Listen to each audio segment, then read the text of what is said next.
But when she wakes up from that inception, the idea is still planted in her, and she thinks that the real world is now the fake world, and she wants to go back to the fake world. And how do you go back to the real world? You gotta kill yourself. You gotta kill yourself. Oh, that's so good.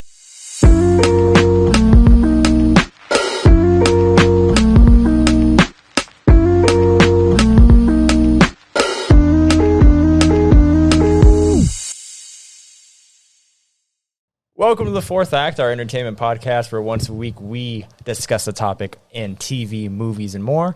My name is Gabe, and I'm joined here today, making his return to The Fourth Act podcast, my friend Misael.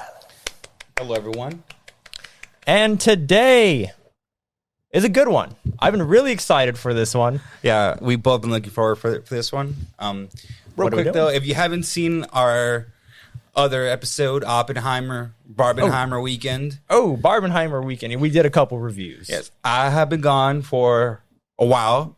I was on a vacation trip. And the prodigal son has returned. And I have returned. I am finally back. So I'm glad to be back. And I hope you guys are enjoying our episodes. He has been doing a great job with all of our other friends. I've been calling them the unofficial members of Act 4 Media. They're not official yet. Right. They got to start editing videos or something before they become official. Right. But they're happy to be here to fill in. So, and we are happy to have them. I hope you guys are happy with them too. Jets, Augie, Saul, incredible. And we plan on having more people too, and we're trying to utilize them correctly.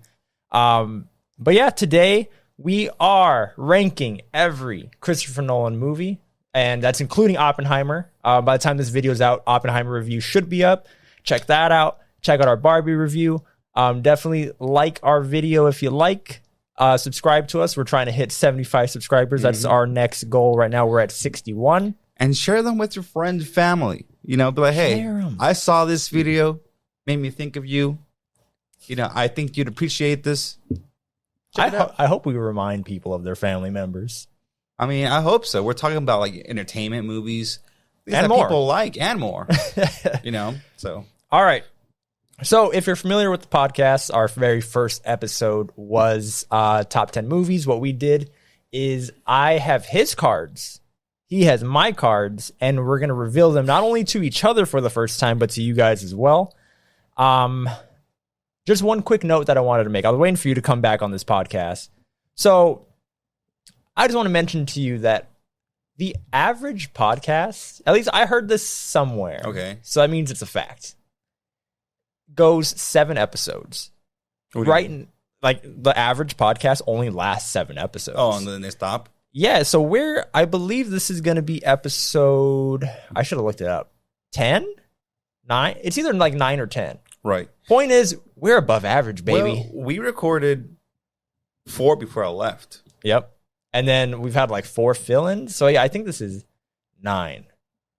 If it's not, I mean, they know. Again, they click the video. They can see what episode it is, so they know if we're right or wrong. But point is, buddy, we're already above average.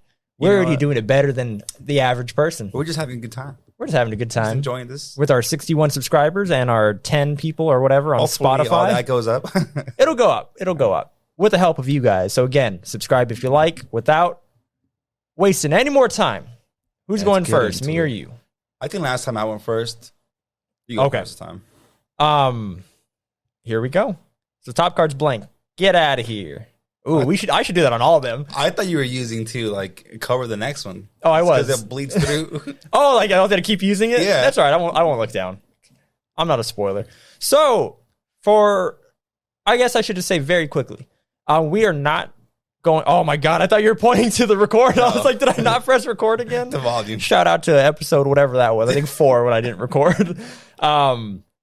Anyway, we're not ranking following. It's like his very first movie where it was just like a short film. It's only an hour. It's 1 hour, probably less than an hour. We're not doing that one. We want the big boys. Boys. Again, without further ado, Misael's number 11 is Dark Knight Rises. That's not surprising, but I think that's funny. Why is that funny? I think it's funny. I mean, I think another quick note we can make is that, at least on my end, I don't think Nolan has a bad movie at all. So that's what I was just going to say. I'm like, by the way, I still enjoy that movie a lot. The Fire Rises. Even though it gets shit on a lot, I thoroughly enjoy it. I think Tom Hardy does a great job portraying his character. He's acting just with his eyes. It's freaking wild. So I don't hate the movie, but from all his films, that's my least favorite. Like it's a definitive, like, that's last place. It has to be. It was close with the next one. We'll see next, but Okay. yeah, I had to put it down there. Let me think if I have anything for you. Because again, like for me, like I kind of have. I'm not gonna go too in depth with what I'm gonna say here, but I kind of like have them like mentally like in tiers, where it's like this is great, this is good, Right. and this one's just okay. Yeah. But I don't have any that are bad. Right. So you'll see what mine is for number 11. But Dark Knight is a movie that I really like as well, and we'll hear more about that in just a moment. Oh.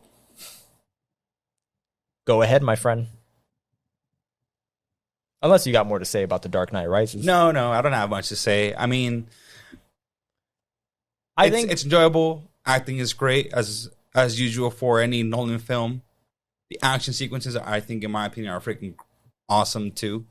But the scene on the football field where he's like running away and it's all exploding. It's falling. It's practical. He did that in real life. So, again, I was saying that as a joke, but maybe it's not. I don't know. Maybe he actually did. I couldn't say yes or no. And I was just like, I don't know, because he could have. He could have. Like, maybe it's not a football field, but maybe, I don't know. Nolan is crazy. It would be, they give the guy a freaking nuke. Incredible. The power of this man. We don't have the bomb, huh? No. Anyway, we'll get better about. Oh, nice. So we're doing that. Well, at least a blank one. Oh, okay. It is blank because I wrote blank on it. So, what number is this? Number 11. Gabriel's number 11. And I don't know how I feel about this. Insomnia. It's Insomnia. So, elaborate, please. So Insomnia, again, like this is the lowest on my list, where I thought it was okay. There's elements that I think are incredible. I mean, it might be too late to say this, but we're gonna spoil the shit out of all of these movies. Yep. So there's gonna be time codes, timestamps. Oppenheimer is in this list. So go ahead and skip through whatever you like. Timestamps are there. It's on you. But Insomnia has great performances by Robin Williams.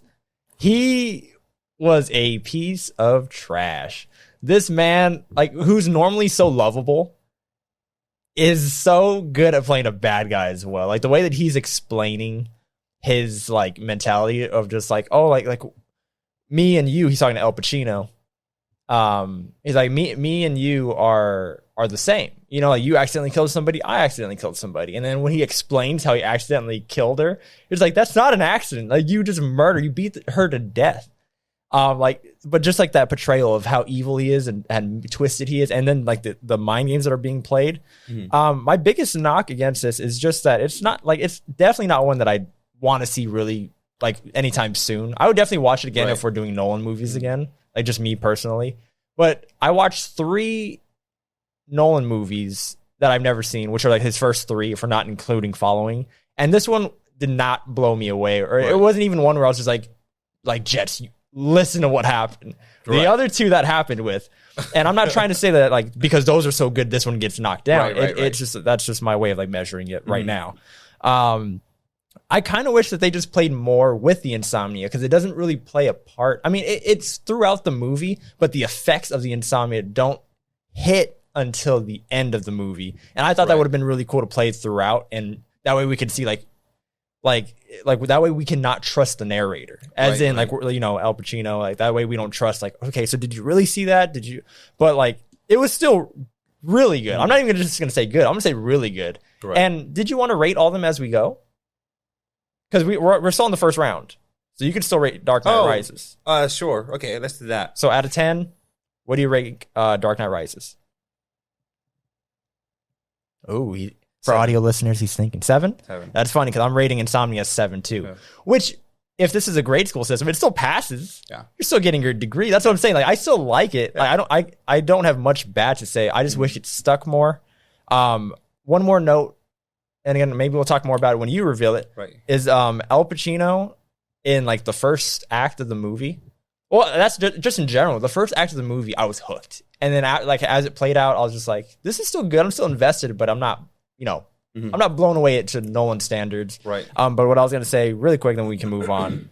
Al Pacino, his character and how good he was at bringing like the killer out and everything, how he was as a good guy, like him in his prime. I love that part of it. But then once he started like losing himself, he was a completely different character. Right. And, that was a choice. Like he did that. But I liked him and I was more interested in him in the first acts. And that's another just small negative. But again, 7 out of 10, really liked it. I kind of want to, do you want to share thoughts or you want to save them? I have to save them. Okay. I have to save my thoughts. So, let's do it. Cause last time we just did the same thing. And I like one person, I think it was you kept going first. So let's do like snake order. So I revealed yours, you revealed mine. So reveal mine again. So we'll go like boom, boom, boom, boom. You get what I'm saying? So pretty much, Do it again. go ahead. Just pick it up, man. Oh.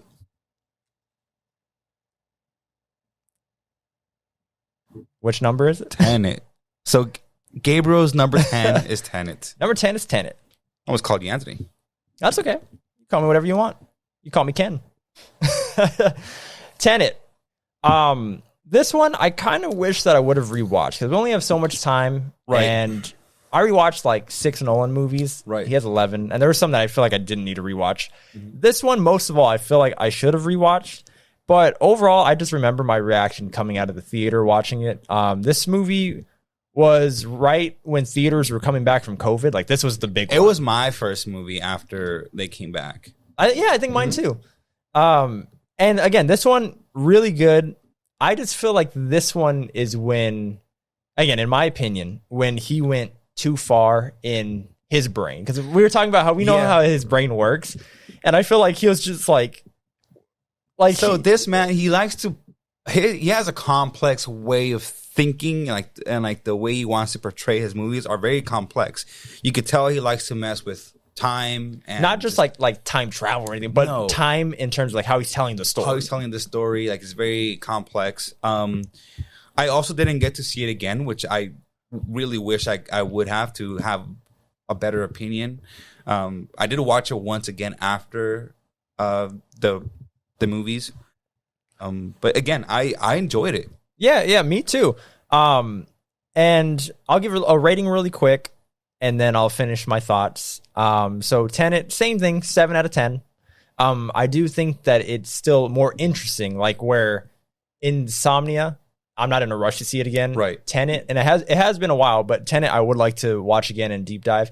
But I was confused in some areas of the story, but not like the concept. Like I get the concept, yeah, like the concept going forward and going backwards. I get it. Like that doesn't confuse me, but just overall, I guess I just wasn't not blown away. Because again, visually, technically, his movies are always going to blow me away.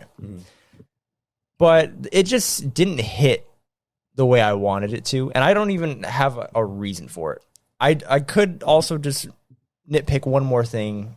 I guess not a nitpick, it's a pretty big deal. The main actor, which is David Washington? David Washington, which is Denzel Washington's son. Right.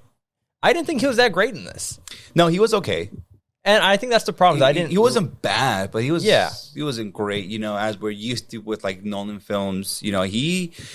He seems to also be really good at bringing the best out of his actors. Yep. And I don't think he was able to do that with David. And it does have a bad guy. And even then, like, the bad guy wasn't like, oh, I hope he loses. Like, that's what I'm saying. Like, it just didn't work all the way I did think Robert Pattinson was good, though. Yep. Robert Pattinson is great. And the ending of this movie is probably the only thing that has stuck with me since.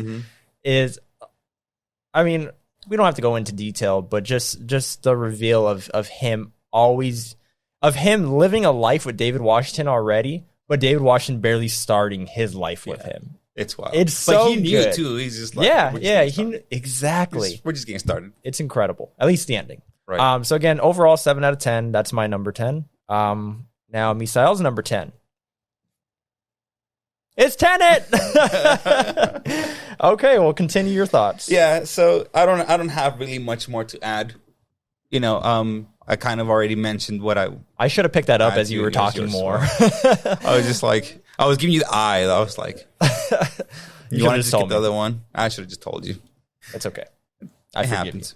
But yeah, similar thoughts as you. It hasn't really, kind of why I wanted to watch it again to see if my opinion and my thoughts change. 'Cause it's been a while since I last saw it. It was probably like 2 years ago. Okay. Right. It came out 2020, right?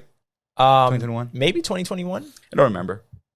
But it's been a while. That's my maybe point. 2020. Yeah, I don't remember. Maybe. But I did go on YouTube like a month ago to rewatch that ending. Because that's what I'm talking about. I like that ending so much. The ending's good. So, I mean, action sequence. They were awesome. cool. Yeah. They were freaking badass. The cars driving backwards. Yeah, and shit. like it was really cool. I liked the whole aspect of it, like the whole, you know, like messing with like time going back in reverse, you know, all that was really cool. But again, and even with like bullets, like they would like reverse time and like suck the bullets back in to kill It would people. just go back in reverse. So, and they're fighting themselves at some point. That's what I'm saying. Like the concept is cool, but the story just didn't hit for me. it didn't hit well. Again, I think maybe had David Washington been a bit better, had he actually like really struck me as like a his good protagonist. Yeah, it was like better. Maybe I would have liked it a little bit better. But I'm in the same boat as you. I give it a 7 out of 10. He's gonna be in that movie that I said I was excited for, The Creator, and I'm excited that for one it. looks awesome. So it's not like I've given up on him. Like Right. I'm rooting for him. Let's go. Yeah. All right. So number 9 on Misael's list is Batman Begins. Batman Begins. And it's funny because like I'm not having in our top 10 video, like our reactions were funny. We're different. Now, because Nolan movies, like all of them are at least good. Like, I'm not like fighting you on any of these. I mean, we can't go lower than 10. I mean, than 7. You're a little upset with me about Insomnia, but I'm not. I didn't say I'm upset. a little bit. I just said I need to. You reacted. To share my opinions a You little bit later. scoffed. You said, oh. No, I don't know if you said that. But anyway, Batman Begins. What are your thoughts? Batman Begins is very similar to the Dark Knight Rises. I enjoy it. I like it. It's an important part of the whole trilogy. It sets up the Dark Knight, Right. but it's not a movie that I really go back to. You know, I go back to Yeah, me either. the Dark Knight, but that one's just like whatever. You know, I didn't even rewatch it. I didn't feel like I needed to. This is one that I like, but I felt like I needed to rewatch it because same reason. I just never go back to it. Right. I'll give you more of my thoughts later on, and then maybe we'll have a deeper dive into this. But do you have any more quick thoughts on it? Not necessary. If you don't have any, we can move on. I really don't. Okay. I don't have anything else to say. Okay. Well, I'll ask you some more questions about it later when we get into it. Let's get into it. So go ahead. My next one. So Gabriel's number 9 is Dunkirk. Dunkirk. Okay. This one I actually did rewatch, and you know what's funny? Mm-hmm. Is I like it more this rewatch Oh, wow. than I did before, and it's still that low, quote unquote. Where would it have ranked? It would have ranked probably under Tenet. Oh, so because I at least like the concept of Tenet. Mm-hmm. Yeah, and again, I understand for like all like the Nolan, like again cinephiles. I hate that word cinephiles. I'm just gonna say film buffs. For all like the film buffs, I get why Dunkirk is so good technically. I get it. At least I like this would have been the argument I would have made before. Mm-hmm. But overall, it doesn't follow one protagonist. It follows like 3 or 4 different storylines. Right. In the battle, I don't know if it's like the Battle of Dunkirk, but that's what at least what I'll call it now. Right. The Battle of Dunkirk, and we're following the perspective of people on the ground, like a younger group of guys that has Harry Styles in it. Mm-hmm. We're following like the general's point of view, like he's the one like making the moves and informing us what's happening. Right. We're following some citizens on a boat that are coming to save the soldiers that are stuck on Dunkirk, and we're following Tom Hardy and his co-pilot in the air. Right. So just to kind of add, right. So the way I see it is 3 different lines or 3 different point of views. Right. And it even shows it, I think, in the movie, like the mall, which is the ground. That happens in the span of a week. Right. the boat, I forget the name of that one, probably the sea, I can't remember. That one happens in the span of a day. And then the pilot where we see Tom Hardy, that happens in an hour. Did you look this up? No. How'd you know this? You looked it up. There's no way you just know that. So you see it in the movie, right? Because we see scenes and I didn't notice that the first time I saw it. Right? This time around, so I was we like, see oh. 3, right? And like he shows part of like one, and then he just back and forth like that, and then at the end, they all come together. Right. Right. So it all culminates. So there is a linear story, but it's not told. It's not a traditional story. Like we don't have just one protagonist, and I think that's what was holding me back the first time I saw it. Is like there was no one to get behind. But the second time I saw it, which is funny because I was for sure going to watch the movies I'd never seen, and then after that, after I caught up with those, ones, right? Yeah, the early ones, which are Memento, The Prestige, and Insomnia, and I was just cooking after that. After I like watched, I think I watched like 2 of them. Point is, like I was cooking, I was like, let me just put on Dunkirk. So it was on, but then I was cooking whatever, freaking Bobby Flay in the kitchen and shit.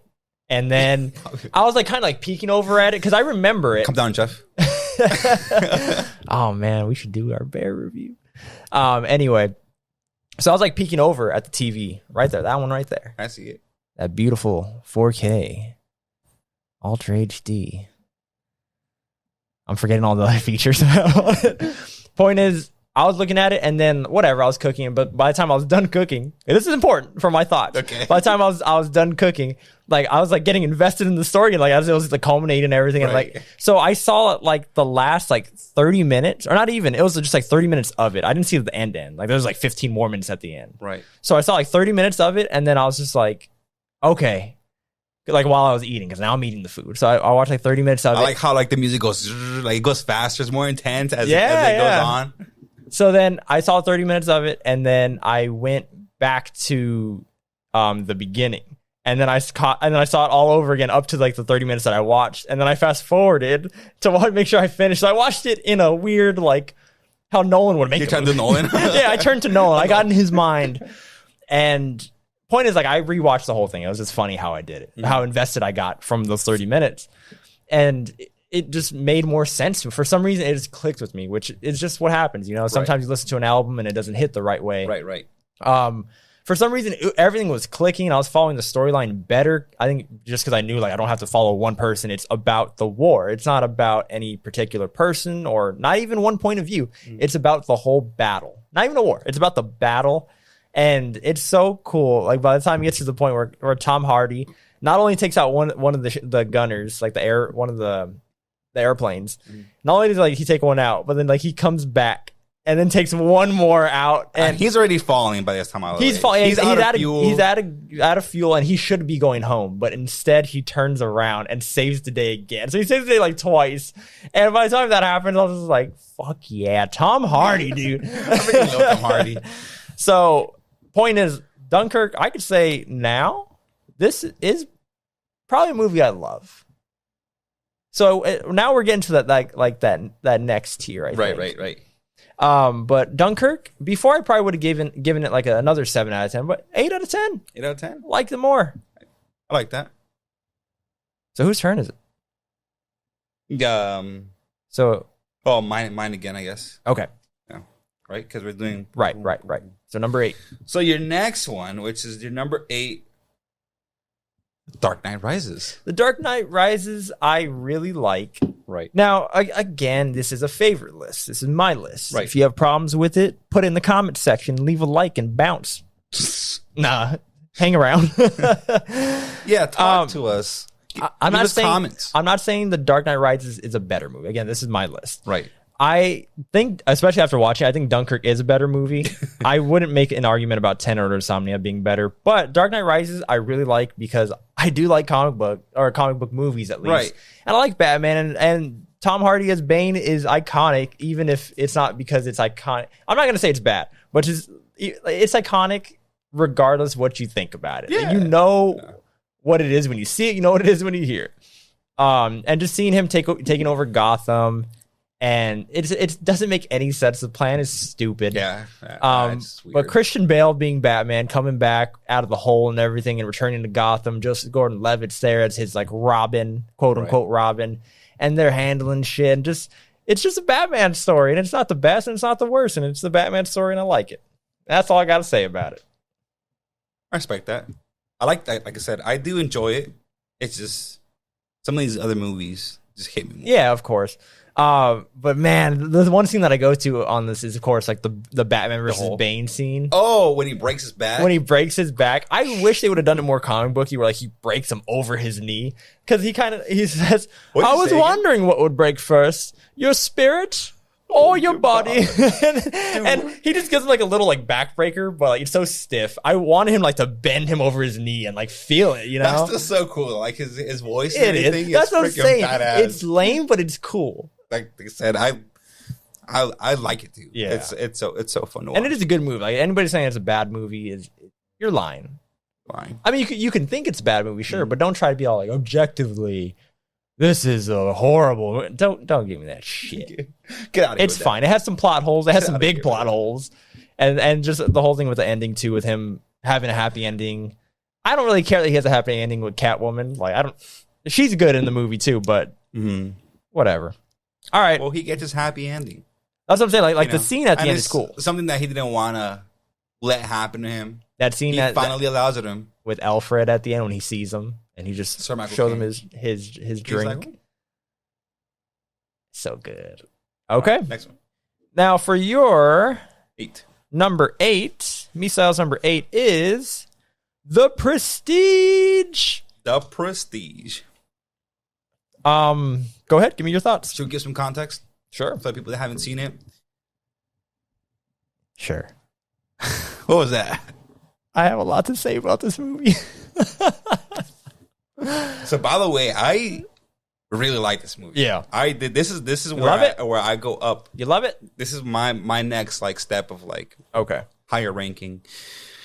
So it's the gist of it is these two magicians in like the 19th century. I'm so bad with, dude. I am so bad with years and knowing what happened in what century. It's like early. You could have told me. Century. You could have told me. Oh, I was gonna say 1700. Okay, that's too bad. I'm that's like too far. I'm not that bad. And I think it's too far. You could have said 1800s and I would have believed you. But go ahead. So it's these magicians who are trying to better out than the other ones, right? So they're kind of competing to see who becomes the better one, and they eventually the movie revolves around this one trick that the other one's like, I need to learn how the fuck he does it. Like it's impossible. It's the Vanishing Man. Yeah. Oh, I guess yeah. Right. So the Vanishing Man, right? So essentially, they have two. This would be a big spoiler though.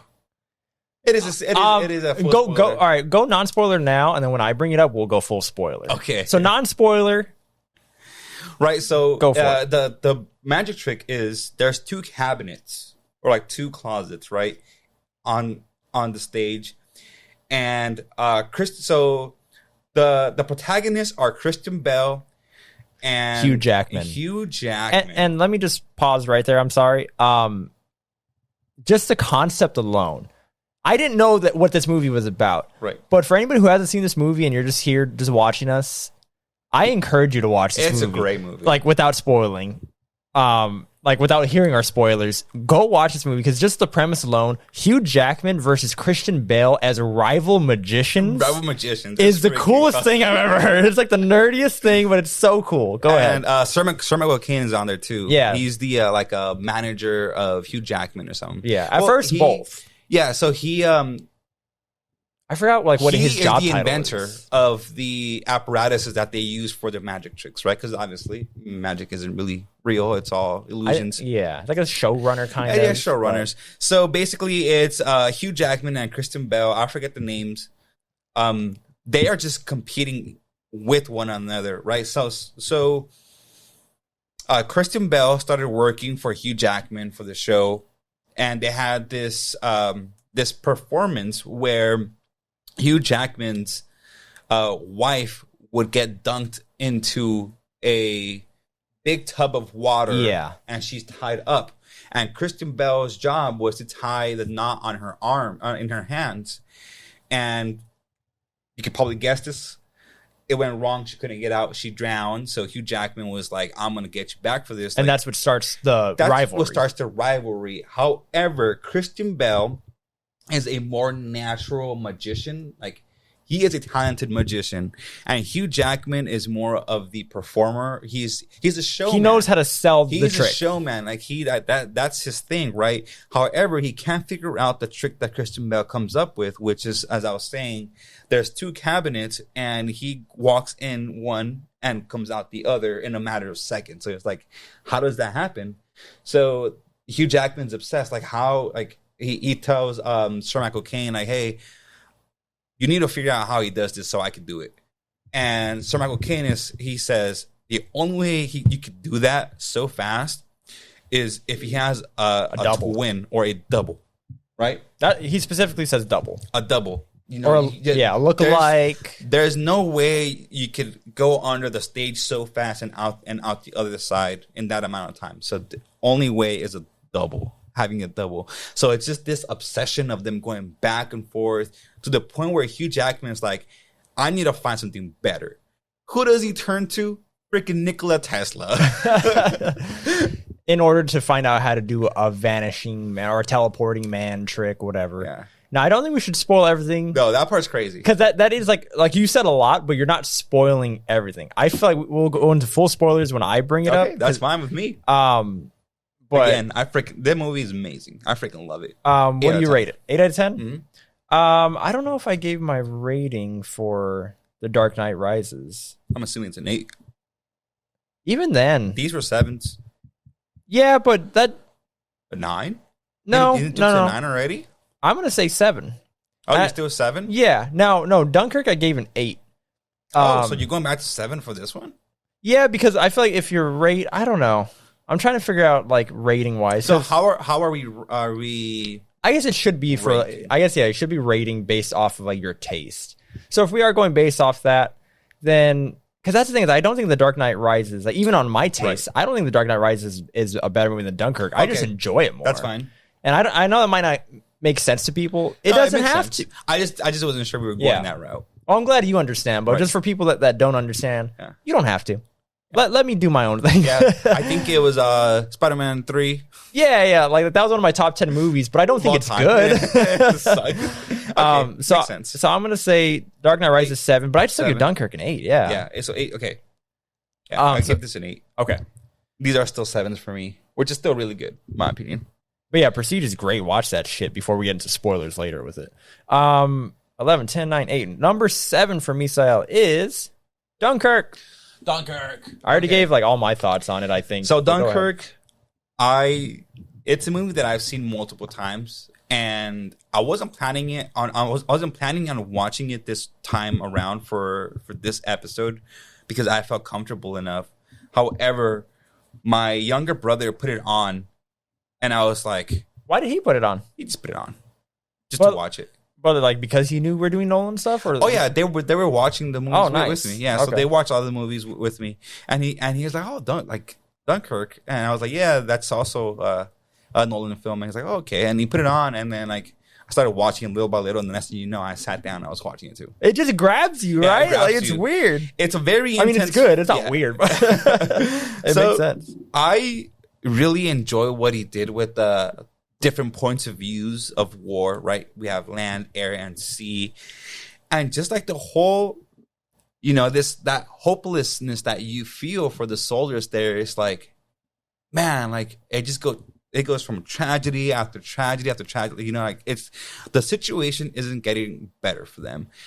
And then towards the end, like you just see all these the fishermen with their little boats coming. And like, I'm glad you brought that up because I did get some feels when I see like their reaction to just civilians coming to save them because the army wasn't coming or their military wasn't coming to save them. The general said they sent one fighter, they or whatever. They sent one destroyer. They're like, what, just one, and like a few planes or whatever.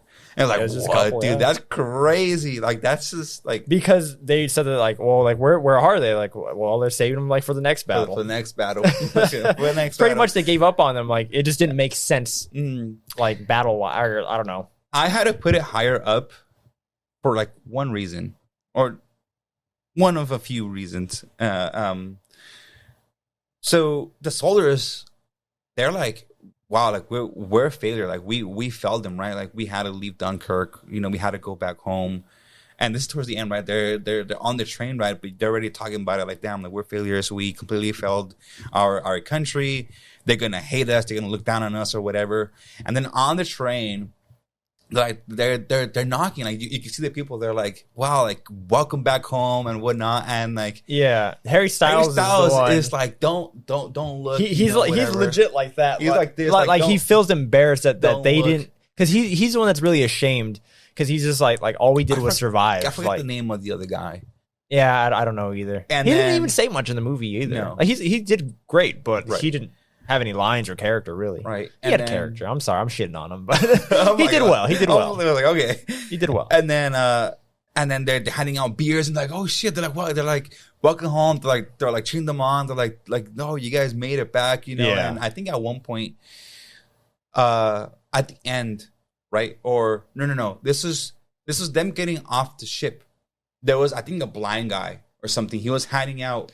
It what was I before think- they were on the train. And that was before they were on the So train. so Harry Styles goes by and he doesn't even look at him. Like he's a civilian. There's a civilian. So they finally make it back and home. he says, welcome home or something. And like they give him like a blanket or a shirt, something. Something.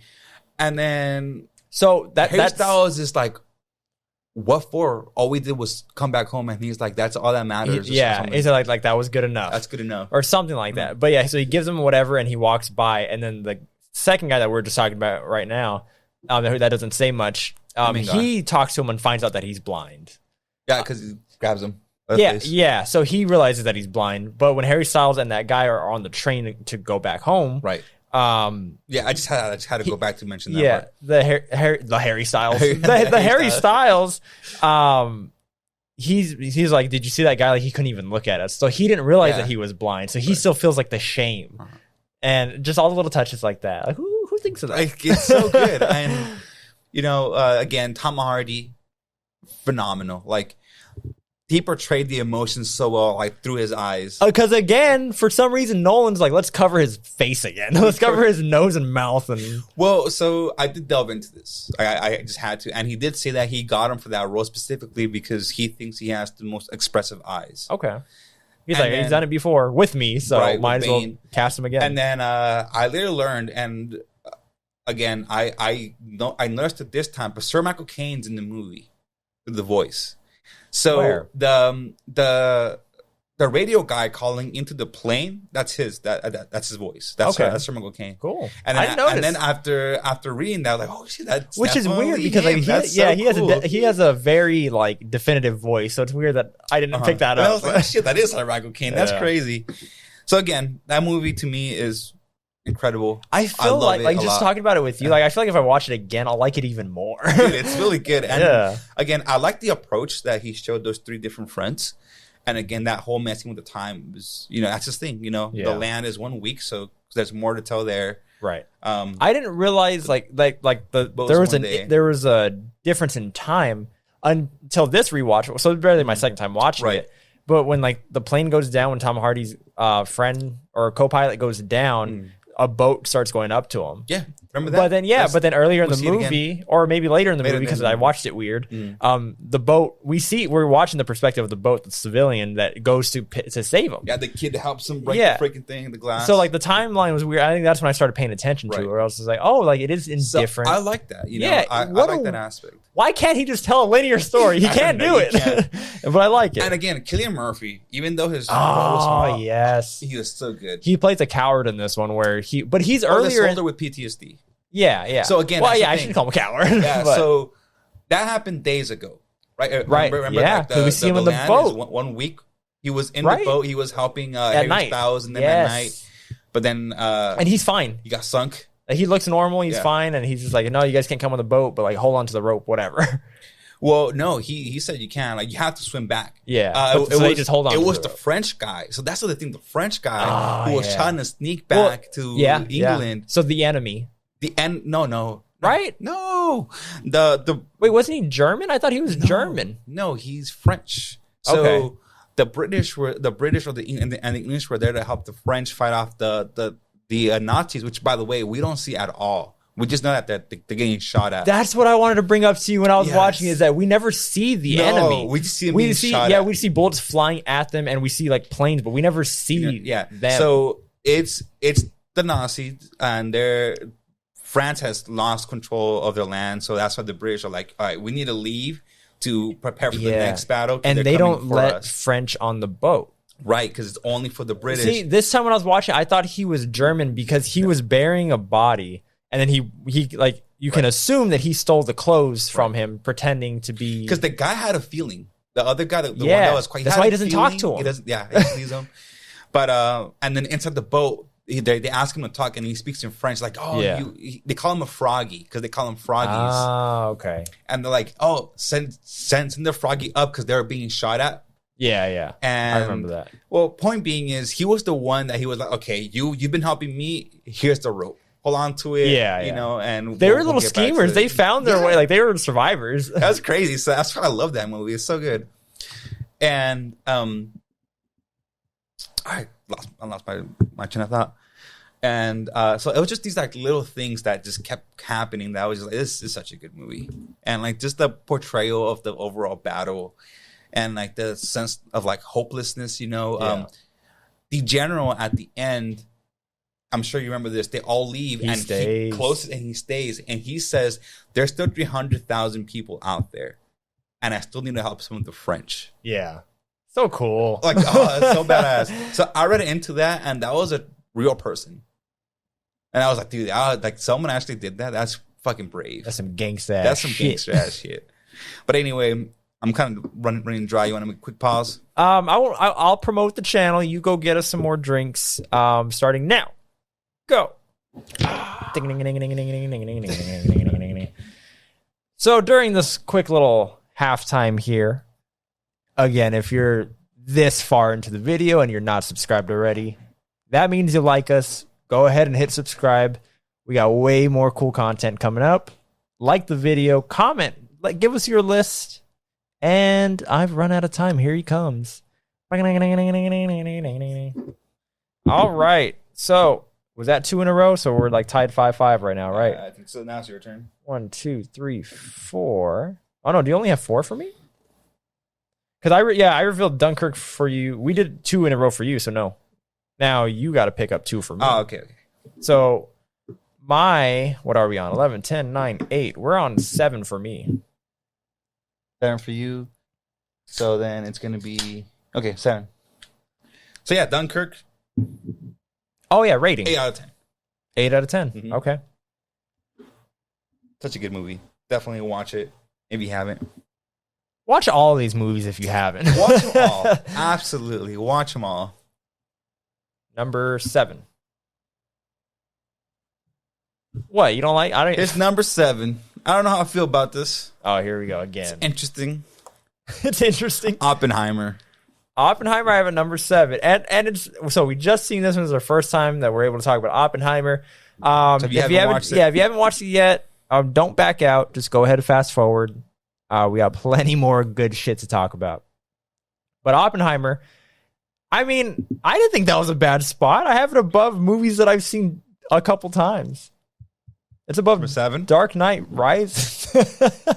That means a lot to me. Right. Oppenheimer, I thought was really good. Well, in terms of like technically, I think it's great. I think it's incredible. What brings it down to 7?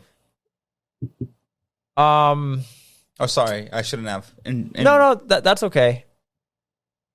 I'm not going to say brings down because again, like we're at the point where like we're in the good tier. Yeah, we're in like the like these are all bangers going on from here. So Oppenheimer, I think it's again great technically. I see the greatness in it, but as a Gabe movie, it goes lower only because I like those other ones more. Right. The same thing happened to me. Yeah, we have a full review if you want our full thoughts on everything Oppenheimer. But I don't know. Maybe it's just because I've only seen it once and it's brand new. I don't want to put it above anything else. But I don't know if it'll pass everything else that's going up. Would you give it a second chance? Oh, yeah. Rewatch? Absolutely. Just not anytime soon because one, it was 3 hours. Yeah, two, it's a lot. It's a lot of story. It's a lot of names. It's a lot of it's definitely a lot of emotion, but that's not stopping me from rewatching it either. Right. I think it's a great movie. If you don't want to take the time to go watch our Oppenheimer movie, I think it's a great movie. I think it's a very good Gabe movie, and I think I want to leave it at that. Yeah, that's fine. Unless you have any questions for me, because I feel like we're going to talk about it later too. My obviously, I don't have one. I don't have Oppenheimer out yet on my list. So again, I don't have much to say. We said a lot already. That's the thing. I feel like because we just recorded that today, spoilers. So I feel like I'm drained. I'll see if I could add anything when it comes up again. Okay. I feel like I'm going to have to kind of defend why I have it up there. Okay. Well, I guess really quick before we do move on, because I feel like I didn't say it enough about it, is Cillian Murphy. Like the cast is incredible. The story about how it's not about the bomb itself, but about the man and the responsibility of man in general. But specifically him, right? The responsibility of him and what he knows and what he did and the outcome, the repercussions of what he did is fascinating. I was captured the whole way through. Like he had me wrapped around his finger the whole way through.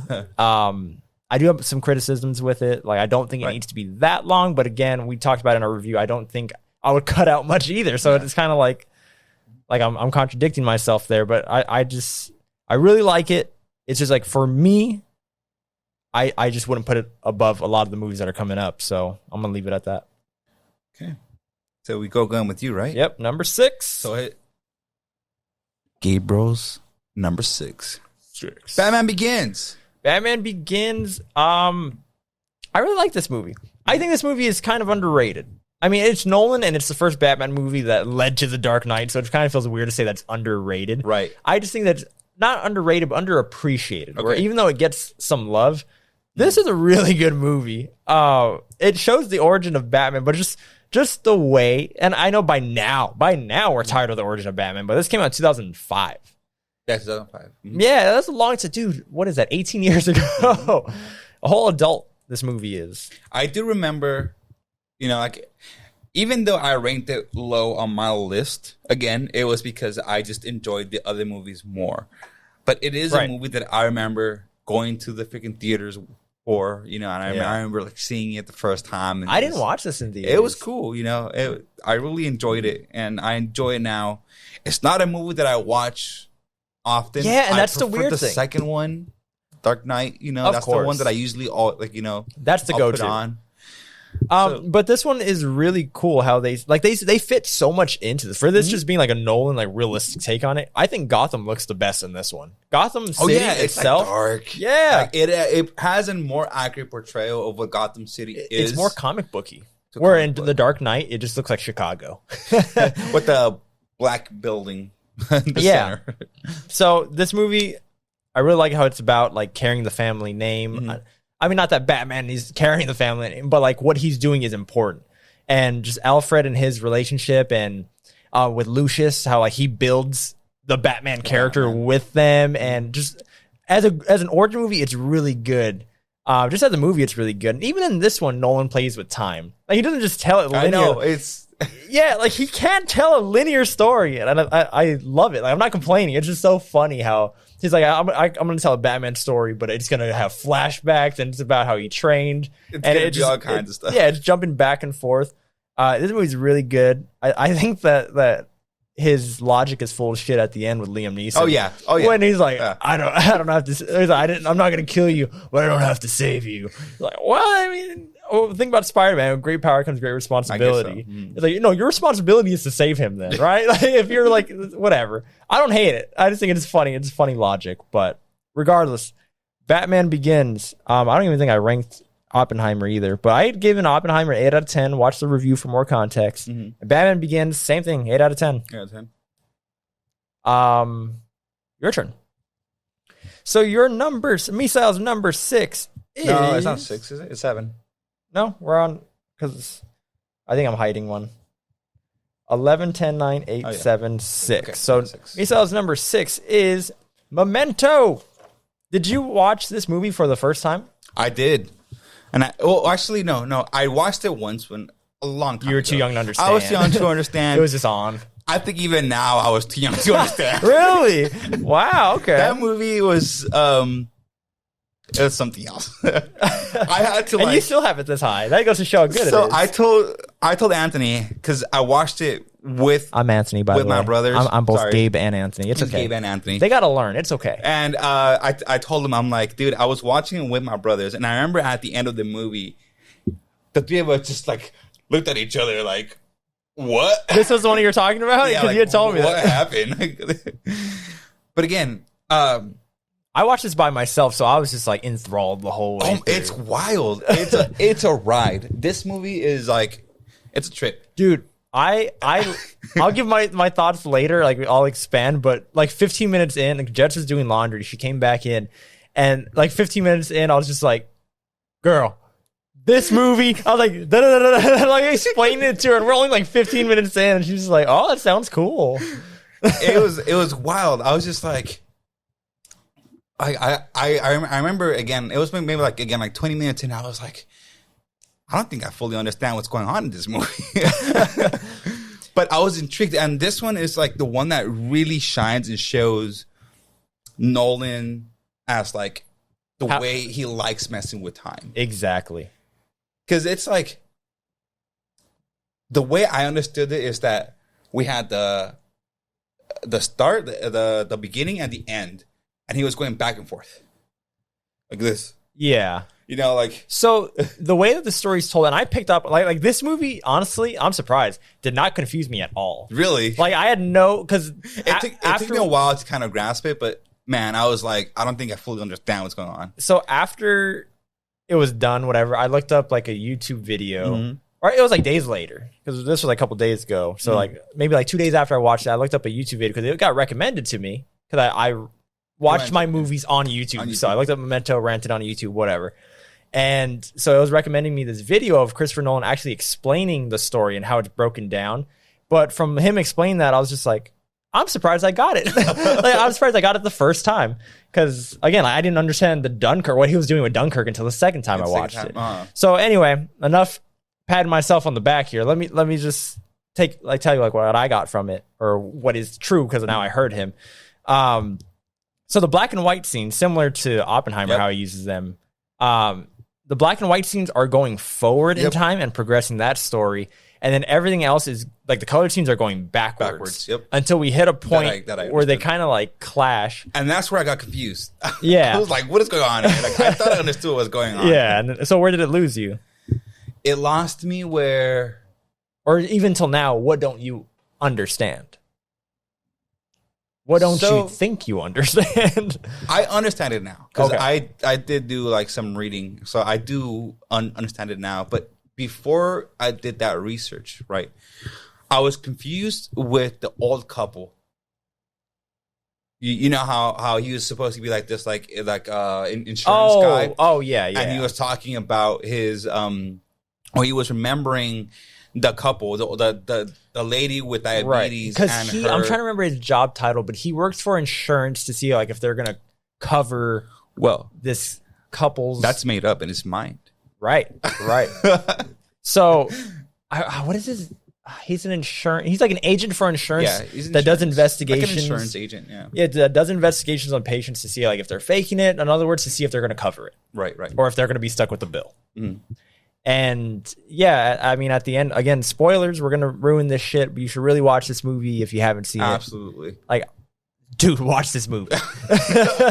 Dudes and dudettes, watch this movie. It's so good. But at the end, he is mixing his own story, what happened to him in real life, and that story. I forgot the name because he has it tatted on it. It's like, remember. Yeah, so real quick. So this guy, he has short-term memory loss. Right. In other words, he can't make new memories. So I'm sorry, I didn't. No, you're okay. We're cutting each other off. Like, I don't even know who started it. I don't know who started. So he's trying to solve a crime, and the crime is that someone came in. So he stinks to his house, raped and killed his wife, and he's trying to solve that. And then hit his head, and now that's what caused the memory loss. So he can't make new memories. So in order for him to remember things, he tattoos important information, and he takes pictures of people with a Polaroid camera and then writes notes. But here's the thing: he can't make new memories. Cool. It's so cool. He's badass. He can't make new memories. So like the information he's writing down isn't accurate either. So is he lying to himself? Are people lying to him? Is he being manipulated? Is he being used? And we see the story through his perspective, so we don't know what's going on either. It's so good. It's such a good movie. And I'll leave it at that. We'll talk about it when it comes up on your list. To me, that movie, I'm gonna say it's a 9. We still haven't even spoiled like major spoilers about the movie. Like that's just the premise. Yeah. So if that sold you, watch the movie, and then we'll spoil it when I bring it up. But Misael's number 5, Inception. Again, I'm not like upset with any of these placements because they're all so good. What is it to say? It's probably one of his most famous movies. Maybe Batman. Well, but after Batman, like original idea, this is his most famous. This one, the reason why I like it so much is even though he still messes with time, he took a twist to it, and he's like, you know what if we do dreams? Like, what if we throw in dreams somehow? And again, the cast, incredible. So it's so good. They all did. All the Nolan favorites are in here. They're so good. You know, he finally gets to work with Leonardo DiCaprio. So Leo with Christian and Tom Hardy with Christopher Nolan. Yeah. Again, Cillian Murphy. Tom Hardy, Cillian Murphy, Joseph. What's his name? Joseph Gordon-Levitt. Sir Michael Caine's in there again for a bit. Elliot Page. I was trying to think of what his name is now, but yes, Elliot Page. Like there's really good actors, and they're all really good. Oh, it's his wife Mal is in Dark Knight Rises. Talia. I don't know the actor's name. The actress's name. She's French. That's all I know. I forgot her name. But again, they're all incredible. They're all really good. The overall story, I think, to me is fascinating. I'm like, how did someone come up with this? Yeah, dude, that's most of his movies. Even like we just talked about Memento. Yeah. Who makes this shit? Who comes up with that? Yeah, it's such a good movie. I like the story, the cinematography, whatever, the visuals, the music. It's such a good movie. Yeah, this movie is incredible. It still hasn't popped up on my list, so we'll talk more about this one later as well. But it feels like this was his masterpiece. Like to me, like this was a totally original idea. We're just like, Nolan, what the fuck are you talking about? We can't make this movie. As a matter of fact, that's what they were telling him. It's like, we can't do this. Like, we don't trust the audience to know. And he's just like, no, I want to make this movie. And again, I think he was able to do this movie because of his success with The Dark Knight. Exactly. Like, this was the point where it was just like, I can do whatever I want. Yeah. And again, it worked. Gabriel knows this. You know, I watch some movies with my dad too, and I think I may have mentioned it before. And he gets really immersed into the story. Like when I say like he gets immersed, like he gets very deeply like immersed into these movies, even though he doesn't understand them. And this is one of them. Like my dad was like, he looked at me. He's like, I'm like, you don't have to understand it. I know it's probably not possible, but yes, it's dreams within dreams and within dreams. You know, and he was just like. And that's okay. Like, that's my point of saying like this is his master. All right, I guess masterpiece isn't the word, but like this is the movie he wanted to make, right? Because this is such an original idea. Who thinks of like making a dream heist movie where like, oh no, we're not going to extract anything. We're going to plant a memory in this guy's head, and then the twist, just all the twists, like he did it to his wife. Oh my god, he does it to his wife, and then him and his wife get stuck in limbo. Right. And then he needs to inception her to... See, I didn't rewatch this movie, but I remember because it's so goddamn good. But but he needs to inception her to plant that memory in her to be like, okay, like you need to wake up. Yeah, this world is fake. Come back to reality. But when she wakes up from that inception, the idea is still planted in her, and she thinks that the real world is now the fake world, and she wants to go back to the fake world. And how do you go back to the real world? You gotta kill yourself. You gotta kill yourself. Oh, it's so good. And she freaking kills herself, and he couldn't stop her. Ah, such a good movie. Move it up. Real quick, I do want to mention one thing. Okay. And then this is the movie where I like, again, I rewatched it. This was one of the last movies I rewatched before this episode. And that's when it like really hit me when I was like, he likes, not only does he like messing with time, he likes leaving ambiguity in the ending. See, with the top. All right, we'll just talk about it all right now. And he does it with most of his movies. I don't think that there's... The Prestige? Sorry. Prestige, no, it's Memento, okay. Inception? I don't think that there's anything confusing. No, it's not confusing. It's left to the interpretation of the watcher. Okay, well, I guess that's the word I should use for. I don't think that there's... Excuse me, I'm burping. I don't think that there's anything debatable about Inception's ending. Me, like personally. Right. Like I know that this is a big debate. But for me, it's very clear. Right. That he's out, like he's back in reality, because the whole point of his little what do they call them? Top? But what do they call those? A totem. The whole point of his totem is that if the top spins forever, he's dreaming. Or he's in the dream world, whatever. Right. It wiggles, even if it's just a little bit, even if it's like 1/100th of a wiggle, that means that he's good. You see, that's my interpretation of it. I think he took it off right before it gets actually bad to leave that ambiguity. But even if it wiggles a little, in my interpretation, I'm saying because there's like little little. You're saying like throughout the movie and stuff. No. Oh, that'll make it wiggle. Kiss my ass. No, fuck you. You know it's true. There's little wiggles in the table. No, there's true. It's true. It's happened before. You can see it happening. Have you never had a top? I have had a top. But you haven't. I'm not gonna do this with you. I'm just saying my interpretation. That's okay. All I'm saying is that the way that I see it, there is no debate. I'm not saying that there shouldn't be a debate. Right. It's funny, like that. Like it's fine. But again, my point being is that he leaves some kind of ending up for interpretation. He may not think that's the case for this movie. But, there's a reason why they keep asking him about that ending. And you know what? He just came out today and gave the people his reasoning for that ending. What do you say? He said... Oh, no, I think I did read that today. Yeah, it just happened today, too. So people have been giving him shit for, 13 years now? Has it been 13? When did it come? Holy shit, we're getting old. Okay. So today he's like... and they've been asking him a lot, since he's been doing the interviews for Oppenheimer. And finally today he was like, you know what? I'm finally gonna address this. He's like, I think it's kind of clear that it doesn't matter whether he's still in a dream.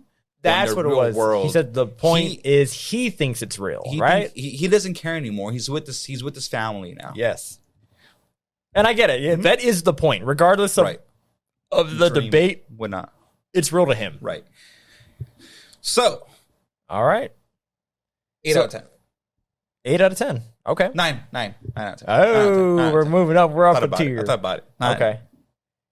I think what we'll do, because I don't know if we're missing any of the rankings, because we're drinking and we're an hour in already.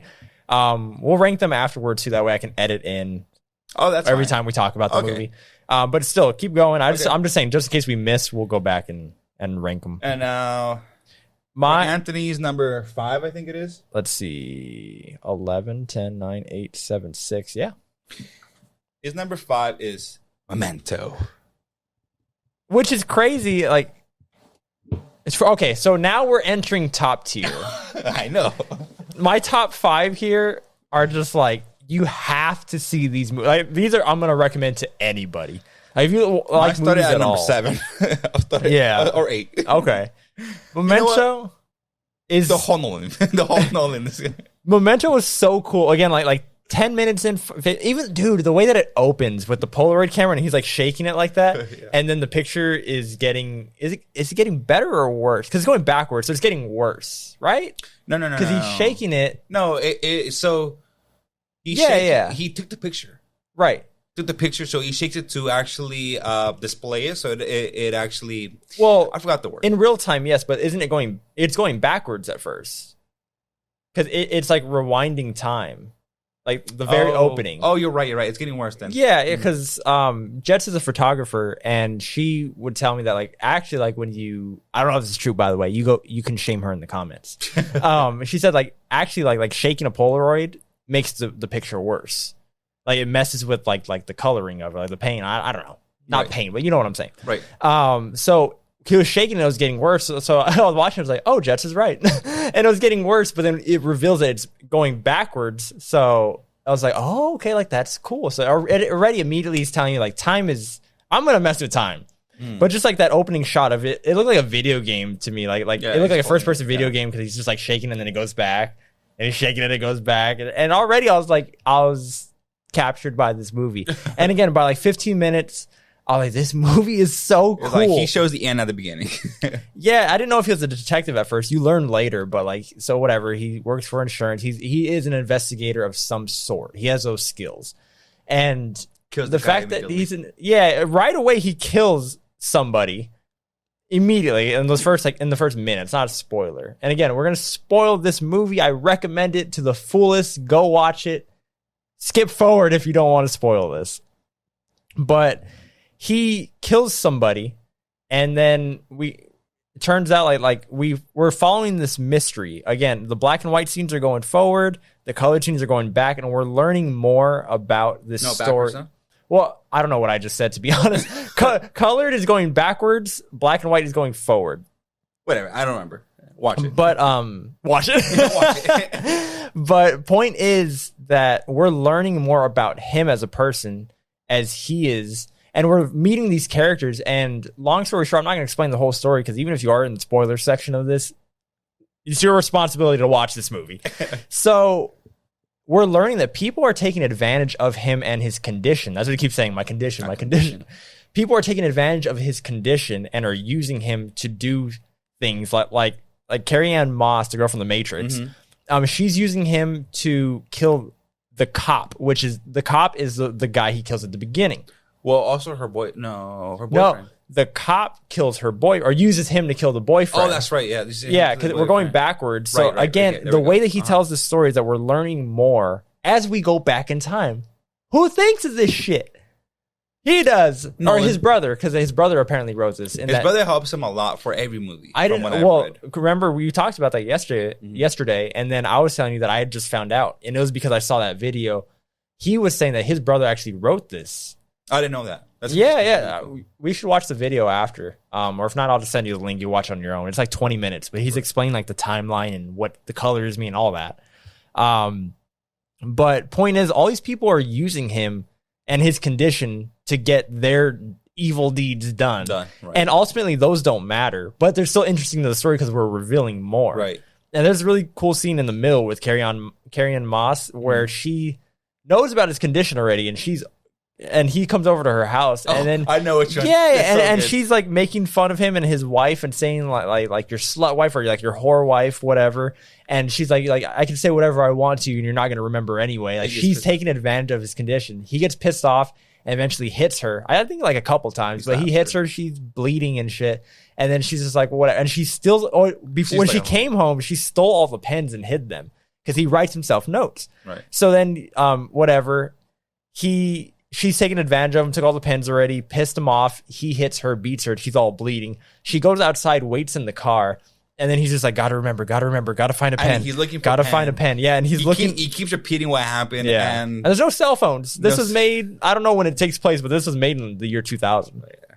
So he's like, gotta find a pen. And he's like looking at her outside from the window, and she's just staring at him. And he's looking outside, and then he's like looking for a pen, and like, She is like the expert at manipulating this guy. She waited a few minutes. Just a couple minutes. It was like 2 minutes. He forgot. She came back in, and then like as soon as she opens the door, he looks at her, and then instantly, yeah, he forgot and he already reset, and then he's just like, oh, what happened to you?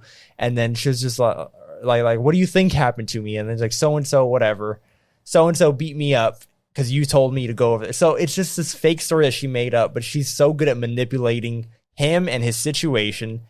And we think the whole time that the other guy's the bad guy, which is the cop, which he is. He's manipulating him as well and taking advantage of his condition. So everybody's taking advantage of him. Even the guy at the motel.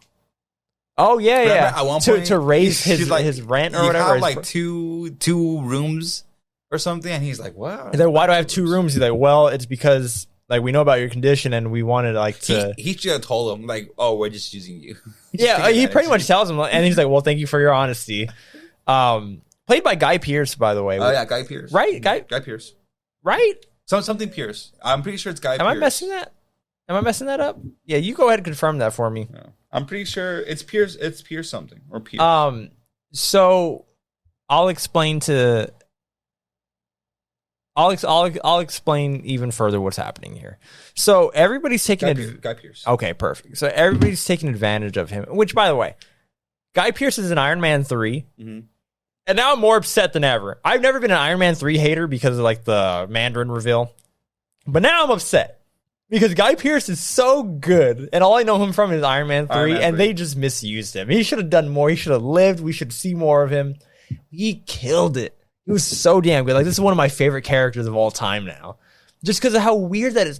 A guy that has short-term memory loss, that has to tattoo stuff on him so that he can remember. Leonard. His name's Leonard. Remember? His name is? Yeah, Leonard. I'm so bad with names. In the movie, yeah, Leonard. Okay.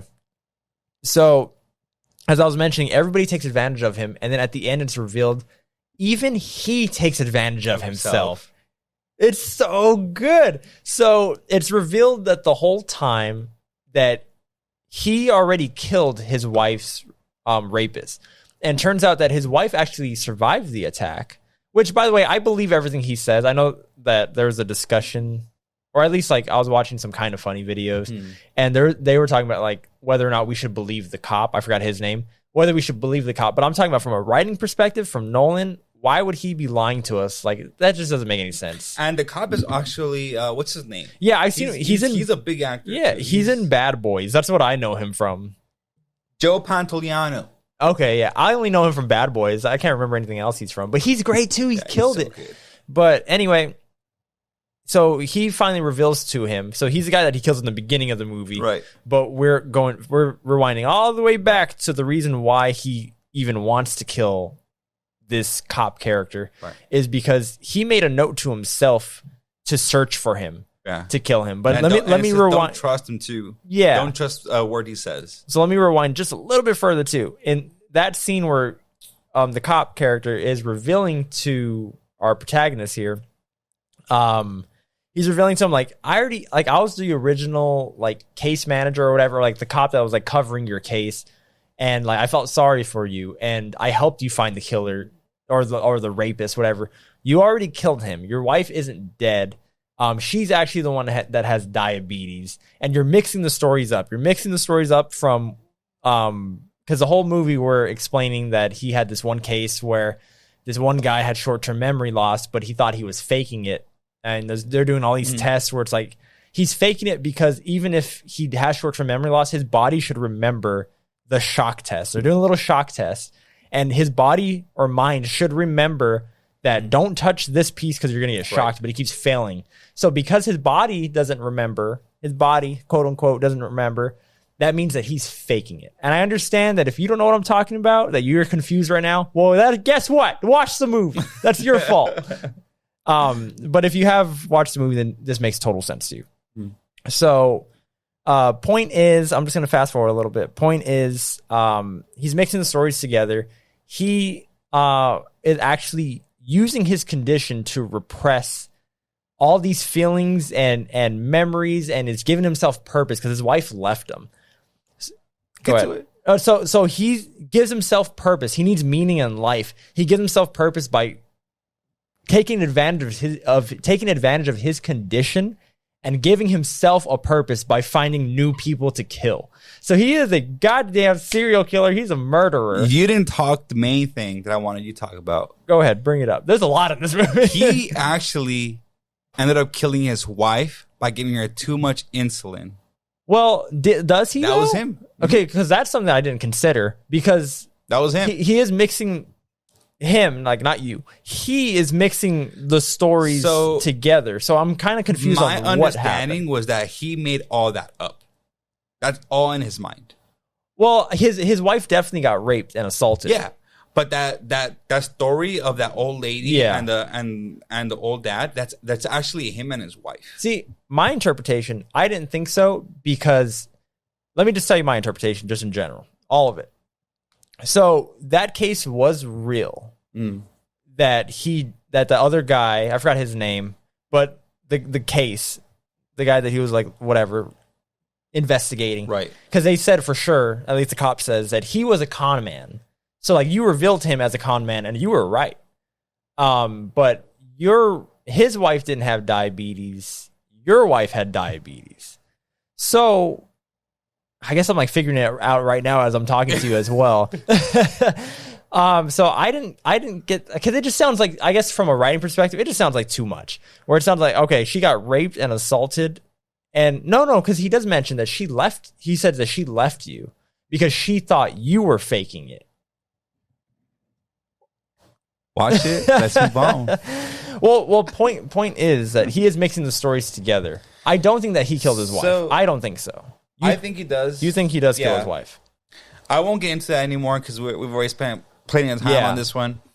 But this is one that I did want to spend time with because this one was incredible, like all the way through. Watch it. It's great. Once you watch it, come back to our post. Let us know your thoughts, man. Leave a comment. Anyway, but yeah. So, did I rate the last one? Are we on the first one? So you haven't rated Jesus, we're still on the first one on my section. Memento. So, Memento, 9 out of 10. It's a great movie. It's great. So, what number is this? 4? Yes. So your number 4 is Inception. Now, Inception, we pretty much went into detail earlier. Again, I think this is the movie he was meant to make. All the twists and turns and like how they have to go deeper into the dreams and all the dream jargon that they're talking to each other, like how they explain it to the audience. They use Elliot Page we are Elliot Page. Yeah, like they're explaining to him, but we are learning with him, right? Like that's the audience character. Where like every time he has a question, we're learning it.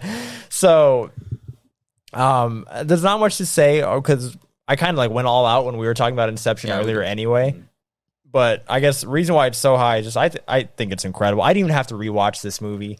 It's incredible. This one, I'm going to also say 9 out of 10. Yeah? Yeah. I don't think I'm in a 10 out of 10 section yet. Okay. So, Misael's number 4 is Oppenheimer. Brand new, and you put it above Inception. You put it above Memento. Put it above those two. ¿Qué pasó? Well, why do you like it so much after the first viewing?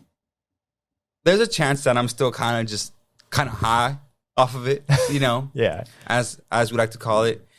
But I also really enjoyed the fact that it showed us different stages, right? It showed us the stage of like the scientific aspect of it, like of it being a discovery, of it being a thing, the theoretical part. Again, I like the first act. Yeah, you know, I am a physicist. Not, I want to say physicist, but I am versed with the STEM field, the terminology. And all that.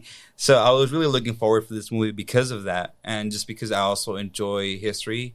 I was telling Gabe that I was already familiar with some of these characters because I have a book on the whole Oppenheimer history thing, and also because we learn about some of these physicists in the classes that I took, some other physics and chemistry classes. But anyway, it had that scientific aspect of it, the ramifications, and then I think the portrayal of what was happening between him and the U.S. government was really intense. Which is the third act. I felt very grounded in the movie. I was really into it. I was feeling the emotion. Yeah. I was feeling everything. Because the bomb is the climax, but overall, what the movie is about is more than just that. It's more than just that. It's about what comes after the bomb, right? What comes after the political aspect of it. And again, the way that we were taught in the class and like the way that we know it is just should we, it's more, even until now, it's should we have done that? What would have happened if we didn't? Right. And these aren't questions, I'm sure people have their definitive answers, but these aren't questions that we'll ever have definitive answers to because we did it. It's done. It's done. What's the point of asking these questions besides just morally trying to figure out, whether it was right or wrong? And that's what this movie is about. Yeah, I did have some complaints. I did, I don't think any movie is entirely perfect. So if you want to learn more about it, look at our episode, Oppenheimer. Watch our Oppenheimer episode. My rating for it is 9 out of 10. Sick.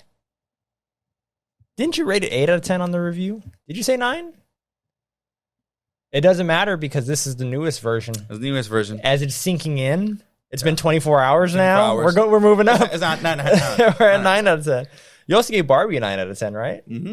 Look at that. What a great weekend. I give them both 9 out of 10. What a great week. I'm so glad they were both that good. Barbenheimer. Go check out our Barbie review too. Anyway, Misael's number 3. Insomnia. Now, this is way higher than I had. Yes. And I remember you texted me and you're like, I just saw Insomnia. And you said something like, I have thoughts or whatever, or you're excited. I don't know what you said, but you seemed excited about this one. So what a big difference because I'm so low. So why you have it? You have it at the end. You have it at 11. So I was surprised. You have it at 3. I have it at 3. This is our biggest gap. The performances from Robin Williams and Al Pacino were just phenomenal. But more than that, the actual story was fascinating to me. Because Robin Williams brought down Al Pacino. He stooped him to his level. You're look, man. You're not that different from me. You may think you're a badass, but me and you, we're the same. I hate that trope, by the way, when say you and me, we got a lot in common. We're not too different, you and I. We're not too different. But yeah, go ahead. But again, you mentioned this earlier, Robin Williams, we're used to seeing him as a good guy, as your dad that you wish you had. But in here, he portrays this crazy author perfectly. I literally thought this guy was fucking insane. He was crazy. It felt like that. To me, it wasn't someone that he's just evil. No, it was someone that had mental problems. That what's that word? Gosh, what's that word that they do for when someone. He groomed that little girl. Okay. In a sense, right? He says he didn't, but he did. Because the little girl he kills is the biggest fan of his books. Right. So again, this it takes place in Alaska, in a small fishing town in Alaska, right? And it's just daytime. It's always daytime there. So Al Pacino, he is this big detective from LA. He is a renowned detective with a shady past, right?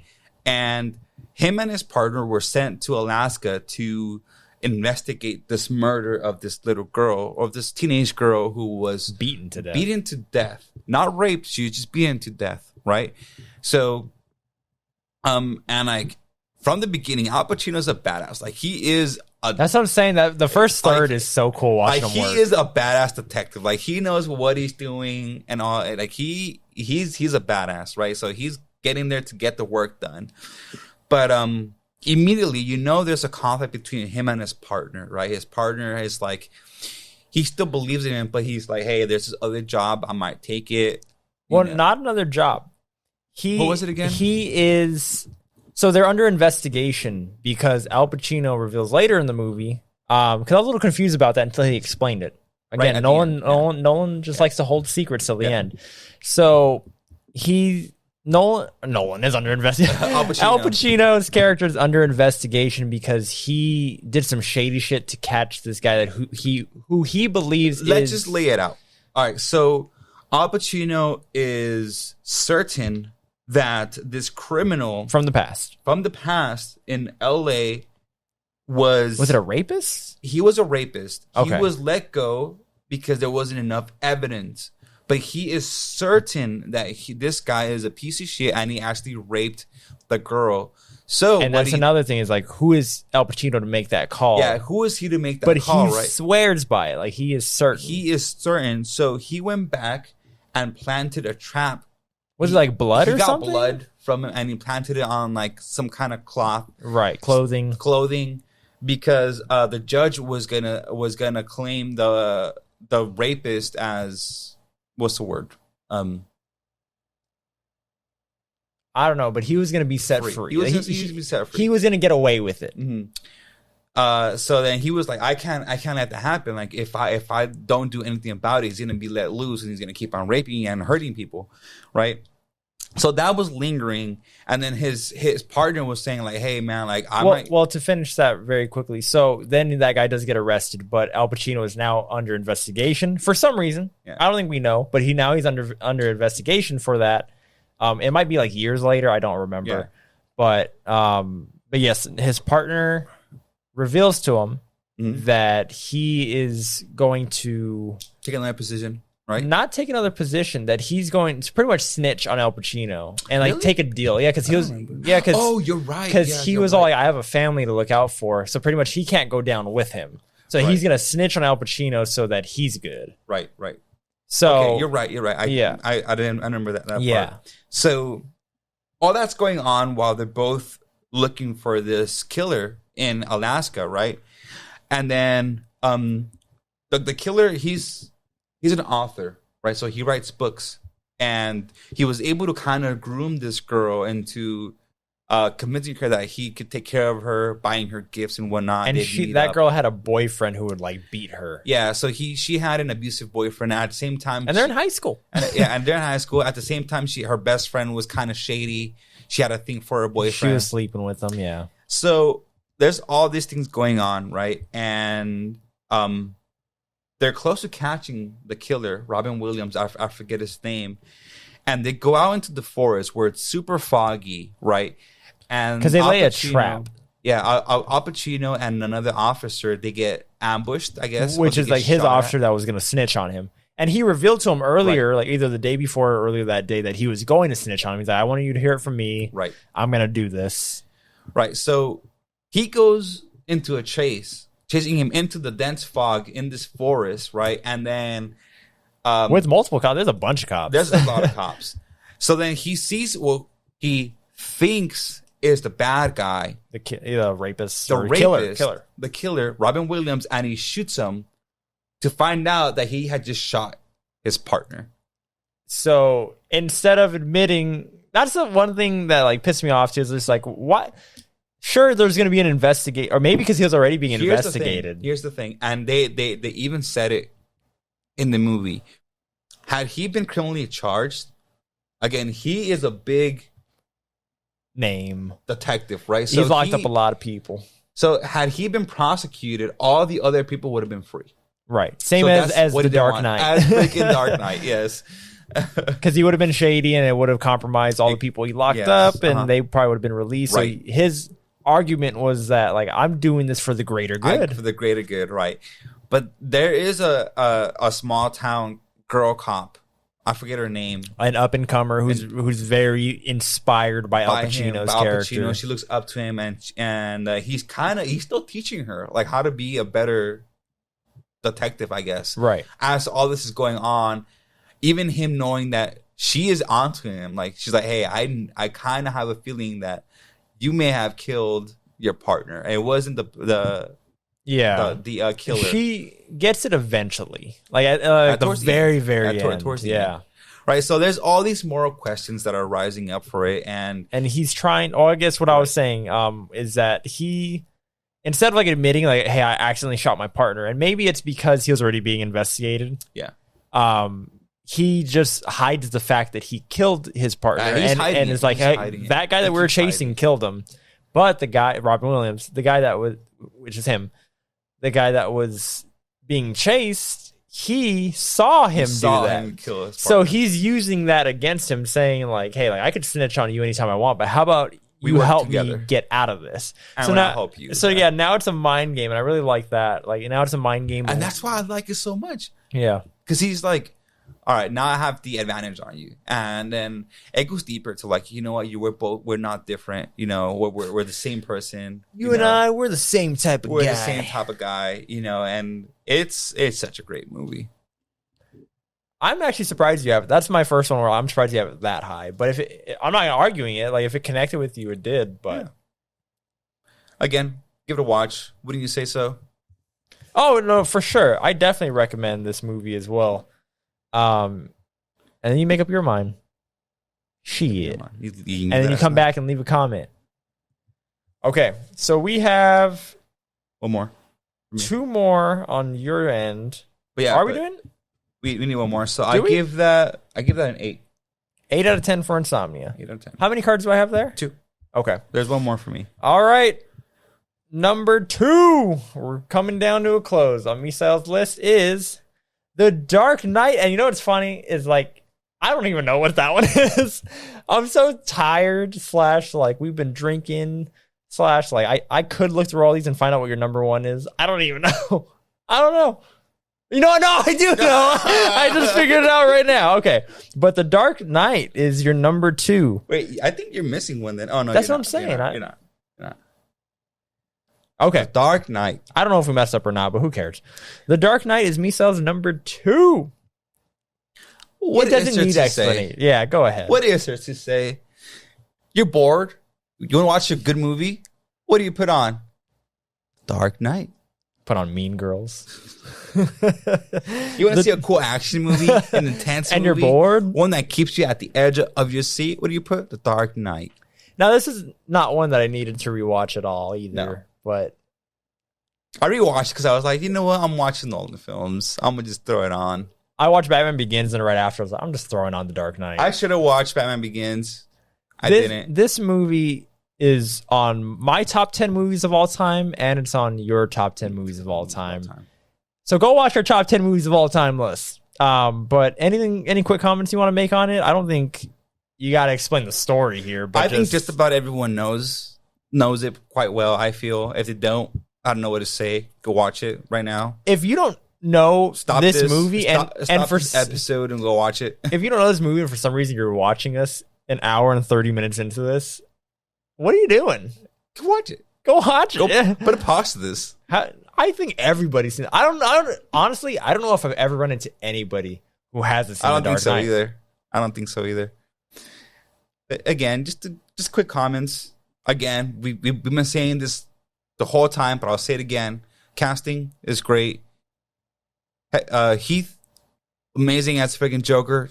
In my opinion, the best Joker. Absolutely, I agree. Of all time. You're in good company here. And it's just such a great movie. Like what they do again, kind of going back off of what I was just talking about in Insomnia, where it was like, you know what, me and you were not that different. You know what, you're one bad day away from being me. I love that. Yeah. I only have a couple left too. Do I have 3 or do I have 2? 3. Yeah. I don't know if I want to go all out on Dark Knight yet or not. No. But yeah, this movie's incredible. I mean, I don't think I'm going to be spoiling my list because I have 3 left by saying that this movie's a masterpiece. Mm-hmm. And again, I told you earlier, I don't even know which video it was on at this point because we recorded a lot. Right. I don't like throwing around that word a lot, but this movie is a masterpiece, beginning to end. Every character's motivations, how their story culminates, how they, just like all of their arcs, the story, the music, the visuals, everything is incredible. And I know it kind of sounds generic that I'm just saying stuff, but it is true. It is true, yeah. It is, yeah. And just, I mentioned on my top 10 movies, but the best thing about this movie to me is the Harvey Dent storyline. Harvey Dent story, yep. Not just him, but it's just like the culmination of Batman versus Joker and how Harvey Dent gets involved, how it culminates, And how the movie ends, like legit, like last shot before the credits is just all masterpiece, and it's incredible. Absolutely incredible. Okay. So, if you haven't seen The Dark rating, Knight, 10 out of 10. I think we recommend 10 out of 10. I'm contradicting myself, right? Because earlier I said there's no perfect movie, but this is a 10 out of 10. But I don't think that's what me and, Right. and my brother Augie were talking about on one of our episodes. Is like, at least on my list, Right. and I think you feel the same, is that I don't think 10 out of 10 means it's perfect. Right. I think it's just as close to perfect as you can get. It's so close. Like, how do you make The Dark Knight better? I can't think of a way to make it better. Dude, the moment I see it on TV, I stop and I start watching. Anywhere. It could be anywhere. Yeah. Oh, I know where we are. I know what we're doing. Okay. It's such an incredible movie. Go ahead. So, Reveal Anthony's third, number 3. number 3. No. With 3 on the list. I don't know if I gave a ranking to Inception, but that's also 9 out of 10. You give it an Okay, good. The Prestige. So this, similar to my me God. With Insomnia, I'm surprised it's this high up. Really? Yeah. I did have it, I think it was like number 7 maybe. I don't remember. I feel like I need to use like the restroom before I would talk about this movie because dude, I could talk about this movie for like an hour. Go for it. I fucking love this movie. Like It's wild. the more it sets like it settles with me, the more it sets in, I'm like loving it more and more. Again, just the premise alone, the fact that it's Christian Bale versus Hugh Jackman, and they're both magicians, and there's a science element to it, and science, once it gets so good, it like is magic, you know? Like just the thought of that is incredible. But this I wasn't movie, too happy about the ending. About the whole concept of it, it bothered me for some really, reason. Maybe the science aspect of it. I don't know. For me, I could see this movie not working for somebody if Right. they guessed the twist early on. I did not. For me, yeah, It's hard. I don't know. I feel like it's hard. I think so too. It's but it's hinted at. It's well, hinted in at. hindsight, yeah, In and hindsight. that's the thing is like this movie Right. would definitely benefit from more watches. And up to this point, again, if you're watching this late into the video, I still haven't spoiled anything, so please pause the video or fast forward and watch this Well, we movie. spoiled a bit earlier. But not even all the way, Yeah, not dude. all the way. Like there's so much more. So again, there, like even the premise, because you mentioned that Christian Bale accidentally kills Hugh Jackman's wife on a trick, but that's the beginning. That's like just the first beginning. 20 minutes. That's scratching the surface. That's scratching the surface. Like, that's how the rivalry starts. But then seeing Hugh Jackman like Getting obsessed. wearing a disguise to go like infiltrate a Christian Bale's trick, and then earlier in the movie, like Christian Bale's character, like he's telling his girl that like, oh, like I it's not dangerous because he's talking about like a bullet catch trick where they shoot a bullet. Let's give a little bit of context, right? So I mean, well, they have a gun. Do we need to? Because at this point, I warned them. Yeah, I'm saying let's give right. them some context. Okay. All I'm saying is that if you haven't seen this movie and you're listening to this, you're dumb. That's all I'm saying. Right. Go ahead. So they have the pistol. And again, it's in the like 20th century, so it's like the early 1900s, and his trick is loading the gun, right?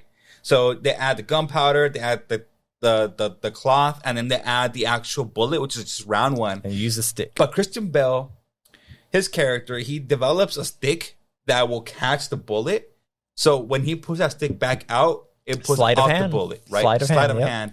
But Hugh Jackman infiltrates that performance, disguised as like a different man. After his wife was killed, so he's already Because pissed off. He discovers how he does that.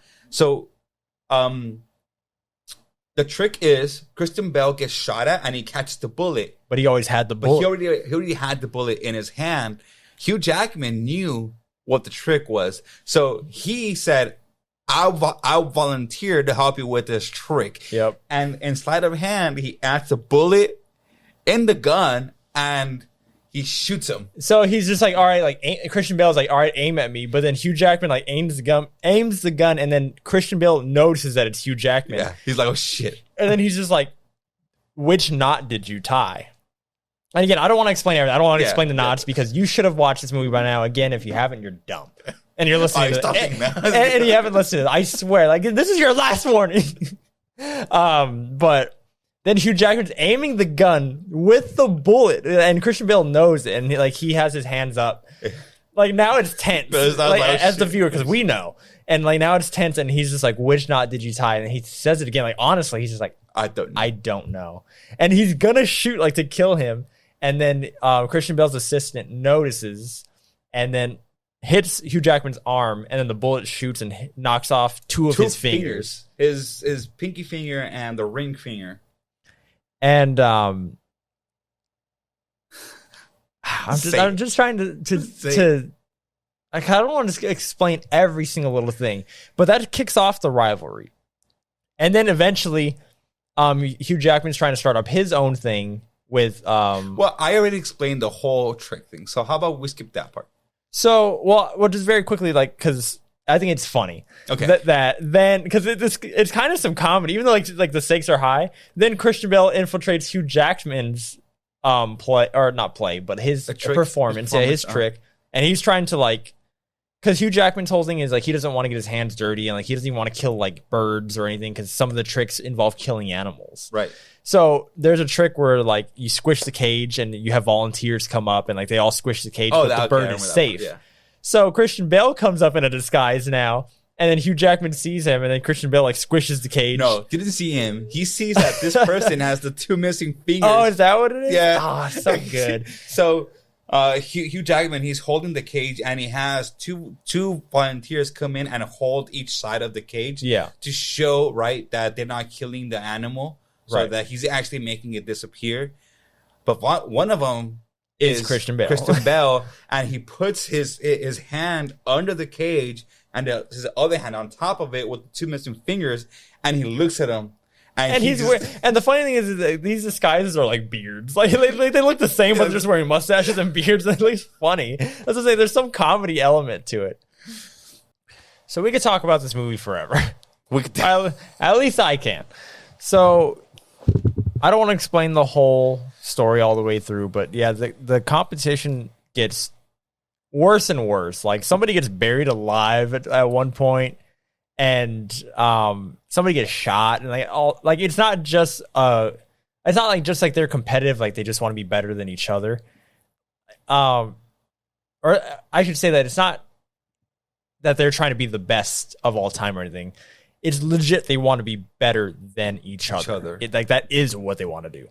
And again, just to kind of go off of what I said earlier, Christian Bale's character, he's more of a natural magician, like actually coming up with new tricks. And Hugh Jackman admits that. He says that you were the better magician. And Hugh Jackman is a showman. He could present the tricks well. He could put up a performance, and he has a spectacle. Right. And Scarlett Johansson gets involved, and there's a whole thing there. I forgot about Scarlett Johansson. And she's great. Involved. She's great in this too. And again, we're not going to go through the whole plot, but you said that you had an issue at the end? Or what's up with you in the end? That would be a huge spoiler. Well, at this point, again, we've warned them enough. Right. So the thing that bothers me is, like I said, Hugh Jackman goes to Nikola Tesla, right, for help. So cool.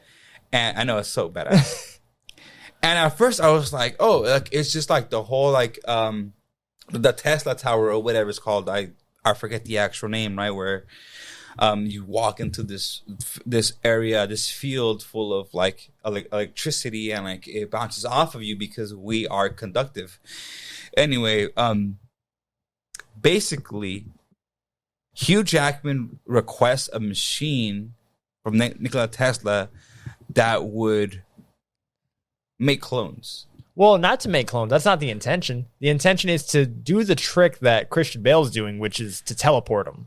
Right, but it's making clones instead. But that's not like his request, okay. Well, but it ends up doing that. It ends up doing that, right? Yeah. That's the thing that kind of bothers me. I'm like, all right. Like, you think it goes too far? Yeah, like it was already great as it was, and it went too far. And then at the end, but I like that. Oh, I forgot this kind of somewhat important thing, right? So then later, it is revealed that Christian Bale indeed has a twin. Damn, you just jumped like I jumped. You said just let it out. I'm like, okay. Jesus. I'm like, okay. And they're so committed to their acts and tricks, right, that the twin cuts off his freaking fingers. Yeah, I mean, we're skipping a lot. Yeah. but it's not our responsibility to teach you what this movie is about. I warned you like 3 times. Watch this movie. But yes, it gets to the point where we realize that Christian Bale, Christian Bale has a twin brother. And one of them acts as the magician, and one acts as like kind of like the assistant. Right. But the assistant wears like makeup and prosthetics. Yeah, and looks different. Right. So now, I didn't see that coming, but if for some, because the assistant is shown only like 2 or 3 times. Right. So if you have a good eye and you see Christian Bale under that makeup, hey, props to you. I didn't see that shit. I didn't see that either. So I realized it by the time he's about to get hung or hanged. And so that's where I was going to, because Christian Bale, one of them, the main character, yeah. He gets jailed for the killing of Hugh Jackman's wife, right? So he's in jail, and there's the whole thing behind that, which I won't get into. But I'm gonna love talking to you. I'm drunk. I'm gonna love talking to you about this after we get off, because I have so many thoughts on this movie, and I feel like we go like an hour just on this movie. So. And real quick, we haven't talked about any of this beforehand. This is the first time we delve into this. That's why we're so excited. We try to do this so that you get our natural reactions. We do this for you. Our honest reactions and everything. So yeah, this is the first time we talked about this, and it's freaking great. Yeah, it's so good. Now just really quick before we move on, I really do like how far it goes. Because if it was just about magicians, that's fine. Like, I would have loved it. It doesn't bother me too much, but that itself keeps me from adding it in my top 5. Well, because of that. But I do like it a lot. But that's what's interesting is that because of that, it does go into my top 5. Really? For you, it does? Yeah, like that's a positive to me, because it's not just about magic. It's about science that like goes too far. Yeah, kind of ridiculous. And it goes from like Hugh Jackman's character not even wanting to hurt a bird to killing multiple versions of himself. At the end, I just want to add this, right? So we'll end it from there. We see scenes where there's a bunch of hats, and you're like, where are these hats coming from, right? So it's already hinted at, but you don't really think about it until the very end. Yeah, when we see the basement, and we see multiple Hugh Jackmans. There's a bunch of Hugh Jackmans in tanks, drowned, and that's how he has been doing that trick. Yeah, and even like, I'm gonna end it right here. Even right now, I'm not satisfied with how much we've talked about this movie. Like, that's what I'm saying, is I want to talk about it so much more. Oh, and in that case, we were wrong, or at least I was wrong. Christian Bale isn't in jail because of his wife. He's in jail because Hugh Jackman died, which is one of the clones, actually. Yeah. Right? So I was wondering what the twist would be, because they show you that in the first 5 minutes. The moral question is like, you went that far where you were killing yourself. Like, you were letting yourself die over and over and over again just to try to get revenge on this guy. To be better than him. And that's why I have it so high. I might move it up now, but it's good. We got to talk more about it to figure out like which, because I wanted to talk to you about like which brother was at what spot. Yeah, that part is, because I think it's clear. Like, again, that's not like confusing for me. I understand the personalities, and as I thought more about it, I was just like, oh my god, this movie is incredible.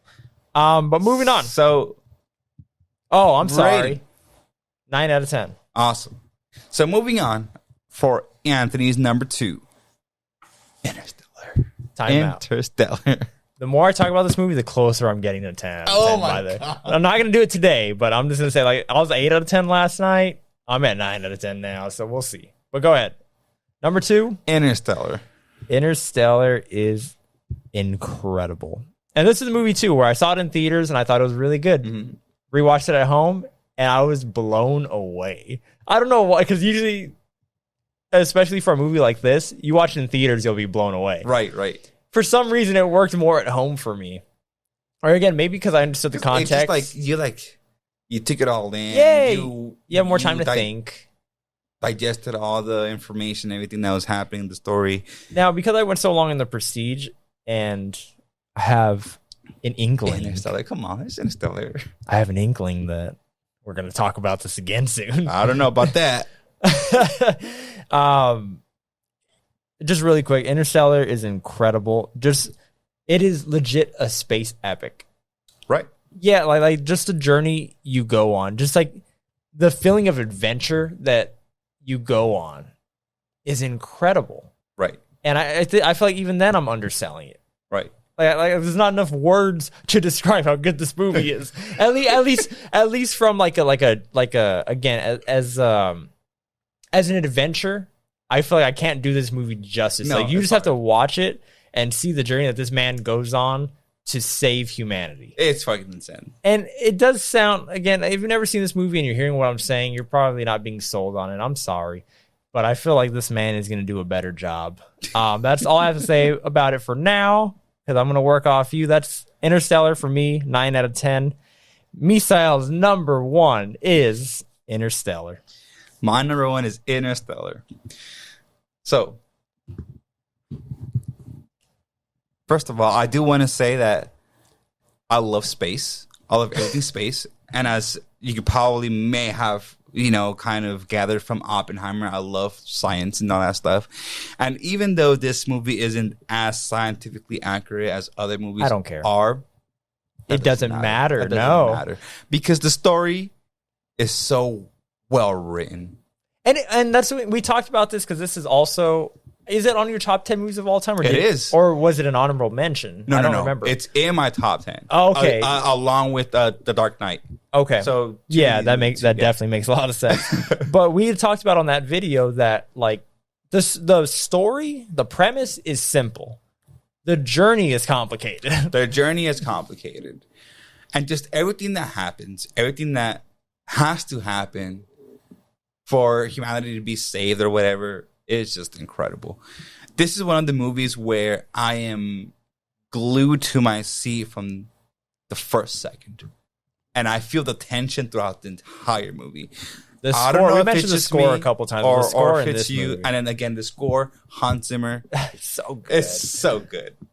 The cornfield chase. Yeah. Again, my dad watched it. I was like, hey, have you seen this movie? And he's like, actually, I have. I'm like, really? You haven't seen this movie? And he's like, yeah. And I'm like, let's put it on. Now put it on. And I think he likes Nolan. I was like, he's like, holy shit, this is so cool. He's like, did he really just hack a fucking drone? I'm like, dude, he hacked the drone. That's so cool. Yeah, but just all the emotional stuff too, because again, it is a simple story. So I rewatched it again, just because I was like, you know what? We're watching Nolan films. I'm gonna watch it again. So I watched it again maybe like 2 days ago, and from this recording, and it hit harder this time. Emotionally, or just everything? Everything, right? Because that's what I'm saying. Why did it hit harder at home? Okay, so to not give out too much, we live in a very hot environment, right? It's super hot, and we're not trying to dox ourselves. Yeah, we know that, like, global warming, if you don't know, it really is a thing. Climate change, like, and that's a big thing. That's the reason. That's the core of this movie, right? That the environment that is just ruined, and there's all these dust. Earth is becoming inhabitable, basically, right? Exactly. And spending more time trying to fix that would be a waste of time. It's a waste of time now. You can't do that. So the only option left is to leave this planet. Interstellar travel. But the part that gets to me is the main character. I forget his name already. I don't know how. Dude, I'm bad with his name. Matthew McConaughey, right? Richard. I don't know. I feel bad for not remembering his name. Look him up. So he has kids, right? He is probably one of the smartest people in that world and the most experienced pilot. He's literally the only pilot left that has actually left lower orbit, right? And he has become a Cooper. There we go, Cooper. And he has, because of the situation, he has to become a farmer, right? He has 2 kids, and just to get to a point, right? His daughter is, well, both of his kids are very smart because of him, and we get to a point where he gets his daughter suspended from school because they are teaching them that the moon landing is fake, that global warming is fake, and he is not having it. He's like, what? He's like, you know what? There's a game coming up a baseball game. My daughter loves it. I think I'll take her to that instead of bringing her to school. And is it the Yankees? Is it? I don't know. I feel like it's the Yankees. I might be wrong, but either way, like watching a professional baseball team and there's only like 30 people there watching is so sad. Where it's like, this is the point. This is where we're at in humanity. Where like a Major League Baseball team can't even field 50 people. Right. And it's just like nobody cares because the planet is dying. The planet is dying. Like even corn, which is the toughest, the toughest crop, is dying. Like they're having a hard time basically keeping our only food source alive. Right. And there's like, he is left with no option, whether it's either you leave your children behind and possibly never see them again to try to save them, try to save them and the entire planet, or you just live the rest of your lives with them, which might only be like 20 years, only to go on that whole ordeal, that whole adventure, whatever you want to call it, exploration, last attempt to save the world, humanity, only to find out that it was all fate. Dude. He's the one that sent himself on the mission. And he's just like, damn, like, what the hell did I do? This movie's freaking incredible. Now, it does get a little weird at the end with, like, the whole love thing. But to me, like, same with, like, the magic or, like, the... Oh, I see what you mean. That's what I'm saying. Like there's moments where Christopher Nolan goes too far. Like, again, quote-unquote, too far. I think it's fine. Like, if you want to tell me that this was all based off of love and then the love for, like, the father for a daughter... Right. I'm game. I'm in. Because that's the whole point of these movies. Like, it's not real. Yeah. So why are you gonna complain about this movie being about love? Where I get you could be like, oh, that's bad writing or whatever, but you don't like fun. You don't like fun. Do you not like fun? So yeah. So the whole thing that he's mentioning about is love, right? So there's that argument where what transcends dimensions, what transcends like physics and like science, and it's love. And you know, the whole point of it is that love makes you do things that you normally wouldn't do, right? And in this case, it was him. He was like, I need to save my children. How all that stuff looks like when he does go into like the fourth dimension or whatever. Fifth dimension. It's like there's nothing to base that. I mean, there's something to base that off of, but like again, you know, that's not really theory, right? Yeah, it's not. We can't say it's accurate or not. We don't know, and that's the thing, right? But just visually, how Christopher Nolan attempted to do that visually is incredible. The black hole. Oh my god! The Event Horizon. My dad was laughing when so it's only Cooper and the daughter. The daughter Murph. Not Murph. Oh my bad. The Anne Hathaway. Okay. And so it's them two with the two robots. So they just left that other planet where Matt Damon was at, and they're going. And Matt Damon comes out of nowhere. He's like Man. Yeah, his last name is Man. That's a little on the nose. Dr. Like, Man try to betray them. I won't go into that right now. I want to finish this. We don't need to. And again, I was watching it with my dad, and he was dying at this part. So they're going to the Event Horizon, right? And Cooper at least knows that he's kind of going to die. He's like, the only way I could try to save humanity is going into that black hole, because in that black hole is the only way that I could get the data, the number that they need back home to figure out the equation to save themselves, right? So he is in one spaceship, and one of the robots, the AI robots, is in the other one, right? But Anne Hathaway's character, I forget her name. It is Brand. She doesn't know this. So she thinks that Brand and Cooper are going to the next planet, knowing that they won't be able to get back home to try to find a new home, right? So then the first one to go into the Event Horizon, into the black hole, is the robot. And he says, see you on the other side, Cooper. And I just started laughing. I'm like, what's wrong? He's just like, it's so funny how a robot is like saying, see you on the other side. Why? I don't know. I was like, okay. Was he drunk? No. High? It's just, you don't expect a robot to have like emotions, like a sense of humor, right? And what a weird design But for he the did. robot too. Like it's just like a block. But it worked. Yeah. Like, But it worked. It was practical. It was practical, but it worked. And then right after, Cooper's like, all right, it's my turn. And Brandon's like, whoa, what are you doing? He's like, I have to do this. It's the plan. You know, you go on, do your thing. That's what I'm doing.